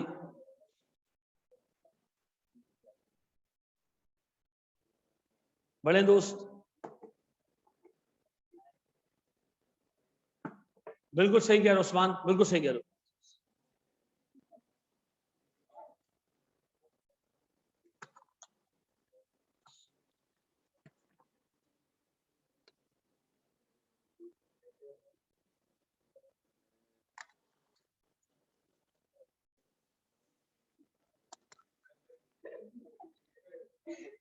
क्या कह रहे हो? ये इसको कहां से लेके आए? नहीं मतलब मैं सवाल नहीं समझा।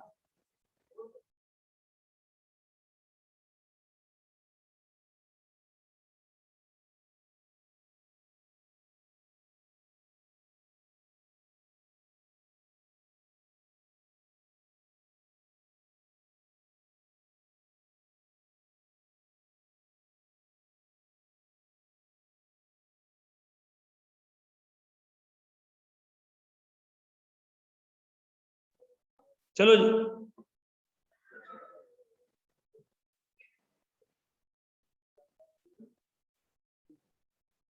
अच्छा मुझे एक बात बताओ, एक एक लॉजिकल बात बताओ, सुनो। रॉ मटेरियल ऑफ सीजन महंगा है, आपका हमारा सीजन नहीं चल रहा, कपड़े नहीं बना रहे, प्रोड्यूस नहीं कर रहे, रॉ मटेरियल ऑफ सीजन महंगा है, ऑन सीजन सस्ता होगा। तो मुझसे बड़ा कोई बेवकूफ नहीं है कि ऑफ सीजन खरीदे, खरीदे भी महंगा, फिर स्टोर भी करे, उसके भी पैसे दे, फिर खराब भी हो जाए उसका भी नुकसान उठाए, तो ऑन सीजन ही परचेज कर। ठीक है ना। आमतौर पे ऑफ सीजन सस्ता माल मिलता है, ऑन सीजन महंगा होता है। ठीक है ना।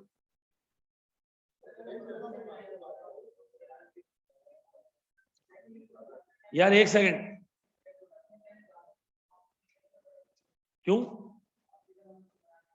नहीं, वो मुझे कह रहा है कि ऑफ सीजन अगर महंगा सामान है तो मुझे बता, ऑफ सीजन का मतलब ये है कि आपका सीजन शुरू ही नहीं हुआ। सीजन का मतलब है आपका प्रोडक्शन प्रोसेसिंग टाइम शुरू हो चुका हो, ये सीजन है आपका, सीजन बेचने को नहीं कहता। ठीक है ना।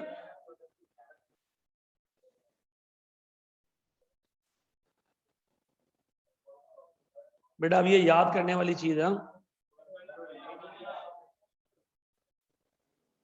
शाबाश सर, कॉपी। हाँ जी, तो कॉपी क्यों नहीं कर रहा? फेल हो जाओगे, मैं बता रहा हूँ, यकीन करो। है? बुक के अंदर इतना एक्सप्लेन थोड़ी किया हुआ है, बुक के अंदर पैराग्राफ फॉर्म में लिखा हुआ है। यार नहीं है ना, बेवकूफ आदमी, अपनी लिखी हुई चीज याद रहती है इंसान को। ऑडिट में मसला होगा बहुत, मैं बता रहा हूँ। लिटरली मसला नहीं, वो देख लूंगा वाला सीन नहीं है जी। ऑफ सीजन का मतलब ये हम प्रोडक्शन नहीं कर रहे हैं, हमारे कस्टमर भी नहीं मांग रहे, हम भी नहीं कर रहे हैं, हमारा ऑफ सीजन है। सीजन जब आएगा तो हम प्रोड्यूस करना शुरू करेंगे, ठीक है ना जी मेरा बच्चा। यार एक मिनट, ये कॉम्पिटिटिव प्रेशर, हाँ जी बड़े मेरे बच्चों आगे,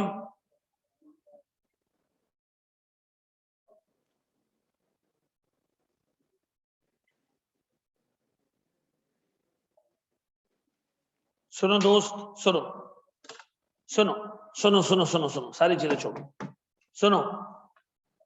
अग्रेसिव पॉलिसी का मतलब क्या है? मैं मैनेजमेंट हूं, मैं रिस्क ले रहा हूं ऐसी की तैसी। अब बताओ, मैनेजमेंट जितना रिस्की हो, जिस रिस्क लेने की एपेटाइट रखेगी, वर्किंग कैपिटल को कम करेगी। मैनेजमेंट थोड़ी फट्टू होगी तो वर्किंग कैपिटल बढ़ता जाएगा।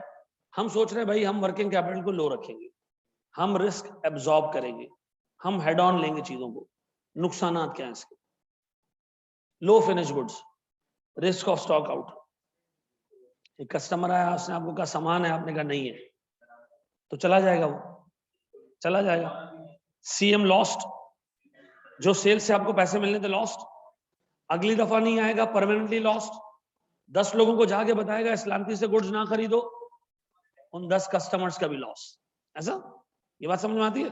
तो स्टॉक आउट ऐसा नहीं है कि कस्टमर आया, आपने उसको कहा वो खत्म हो गया सामान और वो चला गया, नहीं, उसको तकलीफ हुई, वो जाएगा दूसरी जगह से गुड्स खरीदेगा, कहेगा आइंदा भी उससे खरीदूंगा, और फिर वो लोगों को कहेगा इधर नहीं आना, सही नहीं पढ़ाते। ठीक है जी, सही। अच्छा जी सुनो तो सारी बात कवर कराए।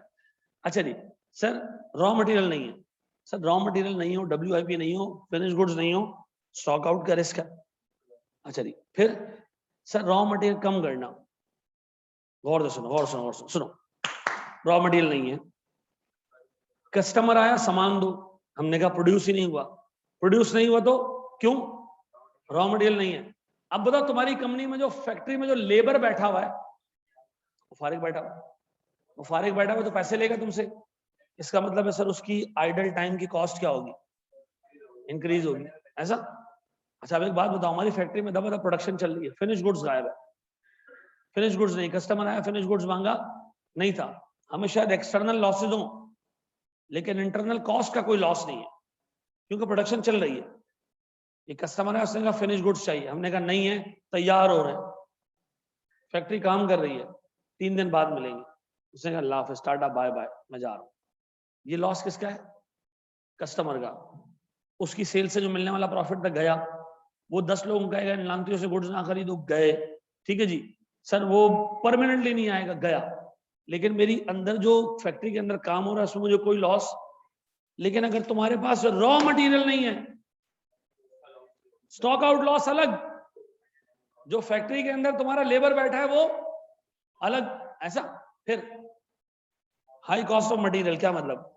अब आप नहीं, अब आप भागो, ढूंढो मटेरियल, ढूंढो मटेरियल, तो जिससे लोगे मटेरियल वो क्या करेगा? इमीडिएट सप्लाई के ऊपर मटेरियल महंगा देगा, तो करोगे ऐसा कुछ? अब बताओ सर, फिनिश गुड्स गायब है, स्टॉक आउट का रिस्क, रॉ मटेरियल गायब है, स्टॉक आउट का रिस्क तो है, फिर जो लेबर हमने बिठाया हुआ है उसको क्या करना पड़ेगा? अब छक्का पंजा खेलेगा वो, ठीक है जी। और साथ में सर जो मटेरियल ढूंढने गया बंदा वो महंगा मटेरियल लेकर आएगा, ऐसा होता है ना अक्सर।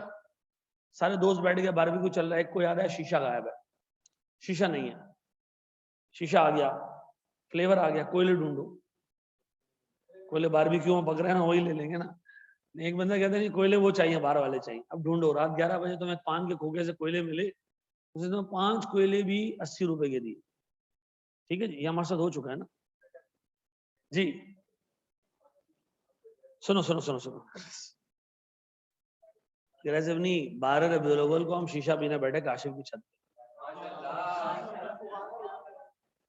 मिलाद अटेंड किया भाई पहले, उसके बाद हम बैठे। मिलाद में तुम आए थे ना, उसके बाद बैठे सब घर चले गए थे, तो हमारे साथ ही निकले थे पहले। अच्छा, तो मुस्लिम भी थे जो उससे पहले शीशा पिया था। ये बच्चे अच्छे आते रहते हैं, ठीक है जी। सर, टाइट क्रेडिट कंट्रोल, आप किसी को जो है वो सामान बेच ही नहीं रहे हो, मतलब उसको वक्त ही नहीं दे रहे हो पैसे देने का, तो मुझे बताओ कस्टमर की हट गई। कस्टमर ये भी हो सकता है कि टेम्परेरीली चला जाए कि चलो ठीक है भाई, इसका भी दिमाग घूमा, मैं किसी और से ले लेते हैं, इसका दिमाग घूमा, मैं इससे लेते ही नहीं है, आइंदा भी नहीं लेंगे, ठीक है। तो सर आपकी लॉस ऑफ सेल है, कैसे? May be temporary, may be permanent. फिर high cost of debtors administration, ये क्या सर? High cost of debtors administration, sir सुने, मसला सारा ये होता है, गौर सुनो, जब आपने लोगों को क्रेडिट नहीं देना ना, तो फिर आप उनको क्रेडिट देते हो जिनको पैसे पे करने की कैपेसिटी होती है। मेरे पास मिसाल के तौर पर एक कंपनी है, मैं कंपनी चला रहा हूं, मैंने कहा किसी फजूल आदमी को उधार पे सामान नहीं देना, तो ये कैसे पता चलेगा फजूल आदमी कौन है? आपको क्रेडिट स्क्रीनिंग करनी पड़ेगी, ऐसा? तो मुझे बताओ, अगर क्रेडिट स्क्रीनिंग करनी पड़ेगी तो मुझे क्या करना पड़ेगा? एक डेटर एडमिनिस्ट्रेशन डिपार्टमेंट बिठाना पड़ेगा। तो मुझे क्या होगा सर? उसकी कॉस्ट देनी पड़ेगी कि मैं कह रहा हूं भाई, एक तो 30 दिन से ज्यादा किसी को क्रेडिट नहीं दो, दूसरा किसी चर्सी को क्रेडिट नहीं दो, ठीक है जी। तो ये कैसे पता चलेगा कि चर्सी कौन है? तो हमें क्या करना है सर? एक एडमिनिस्ट्रेटिव डिपार्टमेंट में जो है हिसाब किताब करना। फिर ऑफरिंग डिस्काउंट, ऊपर से तो आप डंडे कर रहे हो ना, ये आपने क्या किया है? मेरा पुत्र है, मेरा प्यारा बच्चा, 100 रुपए देने की जगह 98 रुपए दे दे, लेकिन वक्त पे दे दे। तो मुझे बताओ ये क्या है सर? डिस्काउंट ऑफर करना कॉस्ट है। जहां 100 मिल रहे थे वहां कितने मिल रहे हैं? 88 मिल रहे हैं, ऐसा?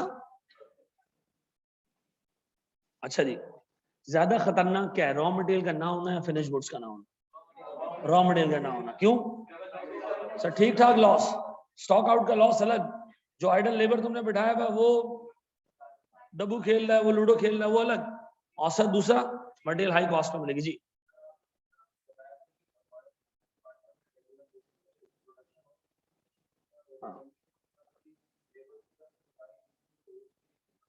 देखो, मैं बैचेस में प्रोडक्शन करता हूँ, एक बैच प्रोड्यूस के बेच दिया पूरा, अब दूसरा बैच प्रोड्यूस होने में लगेगा महीना, अब कस्टमर आ रहा है, मेरा तो मजदूर बेचारा पूरा दिन रात लगा हुआ है ना। अब मसला ये, मेरी प्लानिंग गलत थी, मुझे अगर पता होता कि ये बंदा आएगा खरीदेगा, तो मुझे बैच जो है ना वो थोड़ा सा और पहले से बना के रख देना चाहिए, ठीक है जी। अच्छा जी, डिलेड पेमेंट टू सप्लायर्स, ये हमारे दिल से पूछो, आपका स्टूडेंट पैसे नहीं दिए जा रहा, ठीक है ना? सुनो दोस्त, सप्लायर के दिल से पूछो, सुनो सर, गुडविल लॉस, आपने बंदे से, सप्लायर से गुड्स खरीदी, पैसे ही नहीं दे रहे हो, तो सप्लायर आपको सबसे पहले क्या देगा? गाली, गुडविल खराब आपकी, आइंदा के बाद इसको ना बेचो। वो सलीम भाई इसको सामान नहीं बेचना, चोर है, पैसा नहीं देता। वो करीम भाई इसको सामान नहीं बेचना, ये बड़ा फजूल आदमी है, ठीक है जी। तो अब मुझे बताओ, आपकी गुडविल कचरे में। अब आपको एक तो अच्छा सप्लायर नहीं मिलेगा, और मिलेगा तो फजूल तरीन आदमी मिलेगा, और वो पैसे क्या करेगा? ज्यादा चार्ज करेगा। फिर इंक्रीज प्राइसेस, जब एक बंदे को पता है कि यार आप 1 महीने की जगह 2 महीने में पैसे देते हो, और वो भी 2 रुपए काट के देते हो, आपके आप आपके पास जो है ना वो, हम एक दिन मोहल्ले के बाहर बैठे थे, लियारी की बात है, तो एक बंदा आया, उससे पूछा नदीम को जानते हैं आप लोग? तो मेरा दोस्त बराबर में बैठा था, उसने कहा कि जी नदीम को मैं जानता हूँ। आपको क्या काम है? कहता पैसे लेने नदीम से। क्या लेने? नदीम से पैसे। अब मैं नदीम को जानता ही नहीं था, मेरा दोस्त उसको जानता था। दोस्त ने उस बंदे से कहा नदीम से पैसे लेने, दोस्त ने उसको यूं करके देखा, कहता ये चप्पल नहीं है। तो उस बंदे ने कहा नहीं है, इससे क्या ताल्लुक है? कहता ऐसी 2 घिसेंगी तो भी नदीम हाथ में नहीं आएगा। अब मुझे एक बात बताओ, मुझे एक बात बताओ सर, सुनो, मैं 5-10 मिनट तक हंसता रहा, मैंने कहा बेचारा परेशान हो गया होगा, यार पता नहीं क्या बोलने वाला है, चप्पल देख के नदीम पहचान जाएगा, पता नहीं क्या होगा, नदीम मेरी 2 चप्पल भी घिस जाएगा नदीम। अब मुझे एक चीज ये बताओ, जब आपको एक पता है कि एक बंदे को मैं गुड्स बेचूंगा, उसने हराम खोरने में रुला देना है, तड़पा देना है, खून के आंसू रुला देना है, उसको ढूंढने के लिए जो हमारे खर्चे होंगे, तो मैं क्या करूंगा, अगर गुड्स बेचूंगा भी तो उसको महंगे दामों बेचूंगा, ऐसा, ताकि ये सारे जलालत की कॉस्ट माइनस भी हो जाए तो हमें हमारे पैसे मिल जाए। फिर loss of early payment discount, supplier आपको कह रहा है पुत्र, हाँ मेरा पुत्र जल्दी पैसे दे तो छुट्टी कर, आप उसको कह रहे हो कि नहीं मैं तो पैसे दूंगा पूरे टाइम पे, पूरे टाइम से, ऐसा। हमारी कौम का 90% हिस्सा, 90 भी कम बता रहा हूं शायद, आखिरी दिन पे पैसे भरता है। आप आई कि आपकी फीस की लाइन देख के बता दो, ठीक है ना। कितने लोग, सच बताना, आखिरी दिन ही फीस भर दें भैया, आखिरी दिन या उससे एक आध दिन पहले। कितने लोग जैसे ही पहली डेडलाइन आती है फीस भर देते जाके, मतलब पहला दिन आज फीस खुली जाके भर दी। मैं तो कभी जिंदगी में नहीं। आप यकीन करो, एक बच्चे को मैंने पिछले बैच में एक बच्चे को मैंने 2000 रुपए इनाम दिए। क्यों? यहाँ पेपर खत्म हुए, शाम को उसके अब्बा है फीस भर रहे हैं, तो मैंने अकाउंटेंट से पूछा किस चीज की फीस भर रहे हैं, कहते हैं कैफ की। मैंने कहा 2000 का डिस्काउंट दे दो इनको। तो उसके अब्बा ने कहा क्यों? मैंने कहा भाई इतनी ईमानदारी हजम नहीं होती है मैं, कि एक बंदा आके भाई उसको पता है कि कल उसके बच्चे ने पढ़ना शुरू करना है, हफ्ते बाद पहले से पैसे दे गया, ऐसा होता है। अदरवाइज हमें क्या करना पड़ता है, आपका पोर्टल बंद, आपका ये बंद, आपका वो बंद, फिर वो पैसे देता है, ठीक है ना। सुनो, कौन सी, अब देख लो, सुनो एक बात बताओ, आपके सामने दो कस्टमर्स खड़े हैं, आपके पास आला नस्ल की स्टील आई हुई है बेचने के लिए, दो कस्टमर्स आ गए, स्टील बेच रहे हो आप सर। एक ने कहा कि सर स्टील चाहिए, दूसरे ने कहा स्टील चाहिए। ये वाला जो बच्चा है ना, ये मतलब स्टील लेके चला जाएगा, पैसे नहीं देगा, ठीक है ना। वो अभी बताता हूँ कि घर जाएगा आप क्या जाएगा। तो दूसरा वाला जो है वो पैसे वक्त पे दे देगा। अब मुझे खुद एक चीज बताओ, मेरे लिए प्रेफर्ड कस्टमर कौन सा होगा? जो पैसे वक्त पे देता है। क्या चीज? तो जो बंदा प्रेफर्ड कस्टमर जिस नेचर का होगा, मैं उसको सर गुड्स भी अच्छी बेचूंगा और आला नस्ल की बेचूंगा, वक्त पे बेचूंगा। सर जो बंदा पैसे देर से देता है, घटिया क्वालिटी का सामान देंगे उसको, आखिर में देंगे उसको, महंगा भी देंगे उसको, गालियां भी देंगे उसको। तो मुझे एक बात बताओ सर, मैं कब पे करता था? मैं लास्ट डे पे पैसे पे करता था। मेरी तो मजबूरी थी ना, पैसे ही नहीं होते थे। मैं तो एक दफा तो मेरे साथ मतलब ये सीन हुआ है, मैं आपको फैक्ट बता रहा हूँ, मतलब ऑन रिकॉर्ड तो मैं एक चीज बता रहा हूँ। लास्ट डे आई कैप की फीस जमा कराने का, और मेरे पास 1 रुपया नहीं है। मैंने 5 पेपरों की तैयारी की है मॉड्यूल डी में, और मेरे पास 1 रुपया भी नहीं है। ना मेरे घर में पैसे पड़े हुए हैं, ना मेरे को दोस्त यार हैं जिनसे जाके पैसे मांगू। क्या करूं क्या करूं क्या करूं? अल्लाह का नाम लिया मैंने कहा मैं आई कैप में जाके बात करूं। अच्छा, जो कॉलेज है वो मुझे वैसे ही फ्री पढ़ा रहा था कर्जे पे। मैंने कहा यार कॉलेज के टीचर से जाके बात करूंगा तो वो बुरा मान जाएगा, कह रहे एक तो पढ़ा भी नहीं, आई कैप की फीस भी दें इसकी। मैंने कहा अब करेंगे आप, अल्लाह जिसके लिए रास्ते बनाता है ना, तो उसको कोई इंसान नहीं रोक सकता। पता नहीं मैं क्या दिल में है, मैं बैग उठा के आई कैप चला गया, बस में बैठा आई कैप चला गया। आई कैप गया तो मैं सीधा जाके उसका जो डेस्क है ना जहाँ आप लोग फीस जमा कराते हो, पहले तो बैंक में जमा कराते थे, पहले आई कैप में अंदर जमा होती थी फीस, जो क्या कहते हैं उसको, फैसिलिटेशन सेंटर। उस पे एक बाबा जी बैठे हुए थे, उनका नाम था मौजम साहब, अल्लाह उनको बहुत लंबी जिंदगी दे, बहुत इज्जत दे। उनके पास में गया, रश लगा हुआ पीछे, मैंने वो फॉर्म रखा अपना, मैंने कहा पैसे नहीं है मेरे पास। उस बंदे में भी इतनी अकल, उसने मेरा फॉर्म जल्दी जल्दी साइन किया, ठप्पा मारा, पर्ची फाड़ के दे दी, कहता है जाओ फीस अरेंज करके आ जाओ, ठीक है, लेकिन बाहर पीछे किसी को बताना नहीं। पीछे कॉलेज है SBS, school of business studies, उधर उधर एक लेडी पढ़ाती हैं, ठीक है ना, लेडी पढ़ाती हैं, उनके पास चले जाओ, और वो इंग्लिश पढ़ाती हैं, ठीक है, उनके पास जाओ, उनको मेरा नाम ले लो और उनसे कहो कि रिक्वेस्ट कर रहा हूँ मैं, फीस दे रहे हैं तुम्हें, अगर तुम नहीं पे कर सकोगे वापस तो मैं दे दूंगा उसको। वो बंदा फैसिलिटेशन सेंटर वाला बंदा, पता नहीं उसके दिल में क्या आया, मैं चला गया वहां पे, ठीक है जी।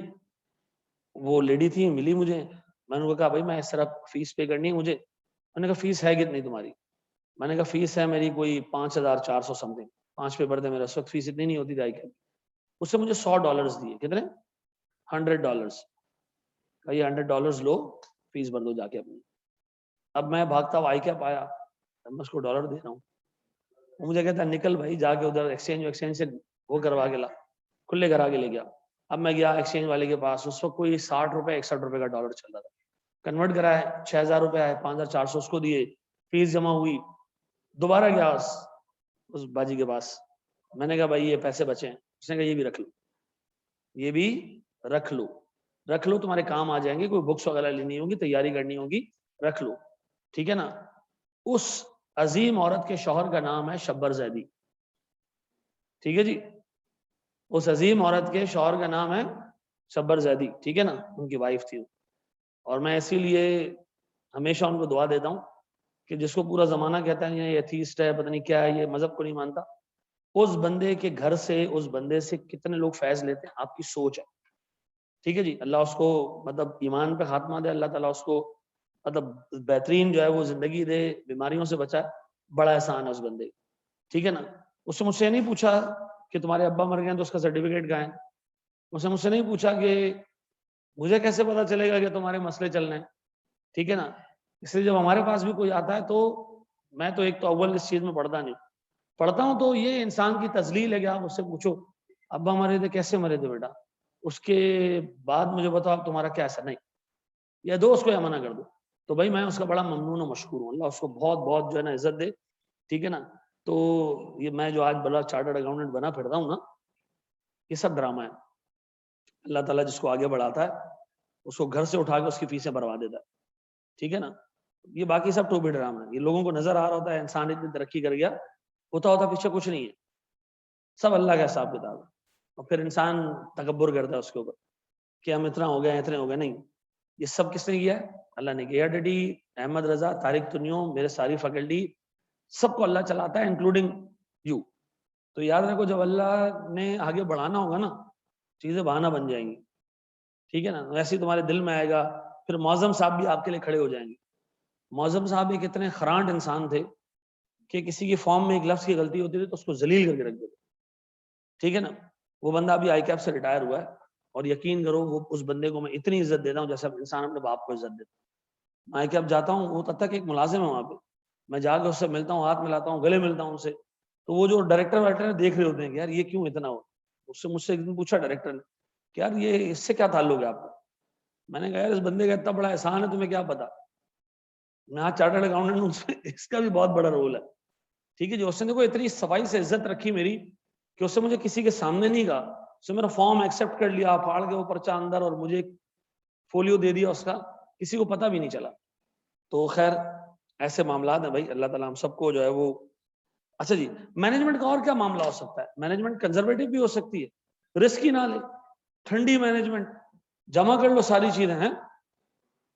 बस ये आखिरी चीज हम पढ़ते हैं, इसके बाद हम बंद करेंगे। टाइप्स ऑफ वर्किंग कैपिटल हम पढ़ेंगे कल। परमानेंट वर्किंग कैपिटल क्या होता है, टेम्पररी वर्किंग कैपिटल क्या होता है, ठीक है जी।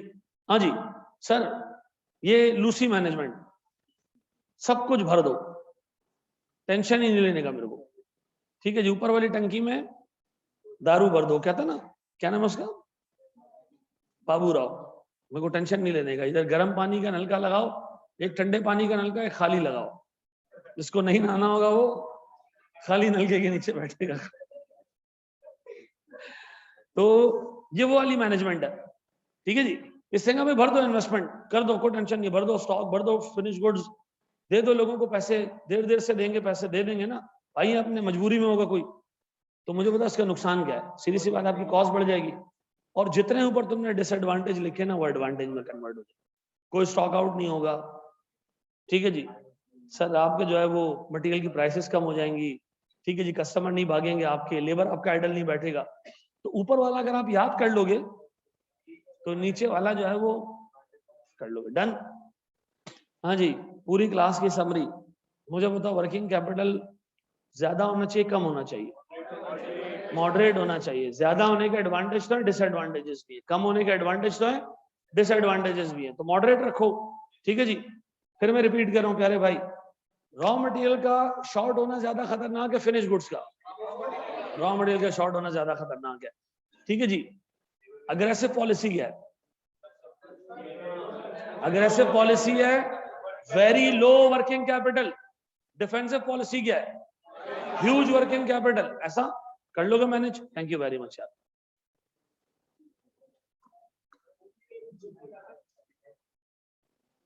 ऑब्वियसली ग्रुप में डालेंगे।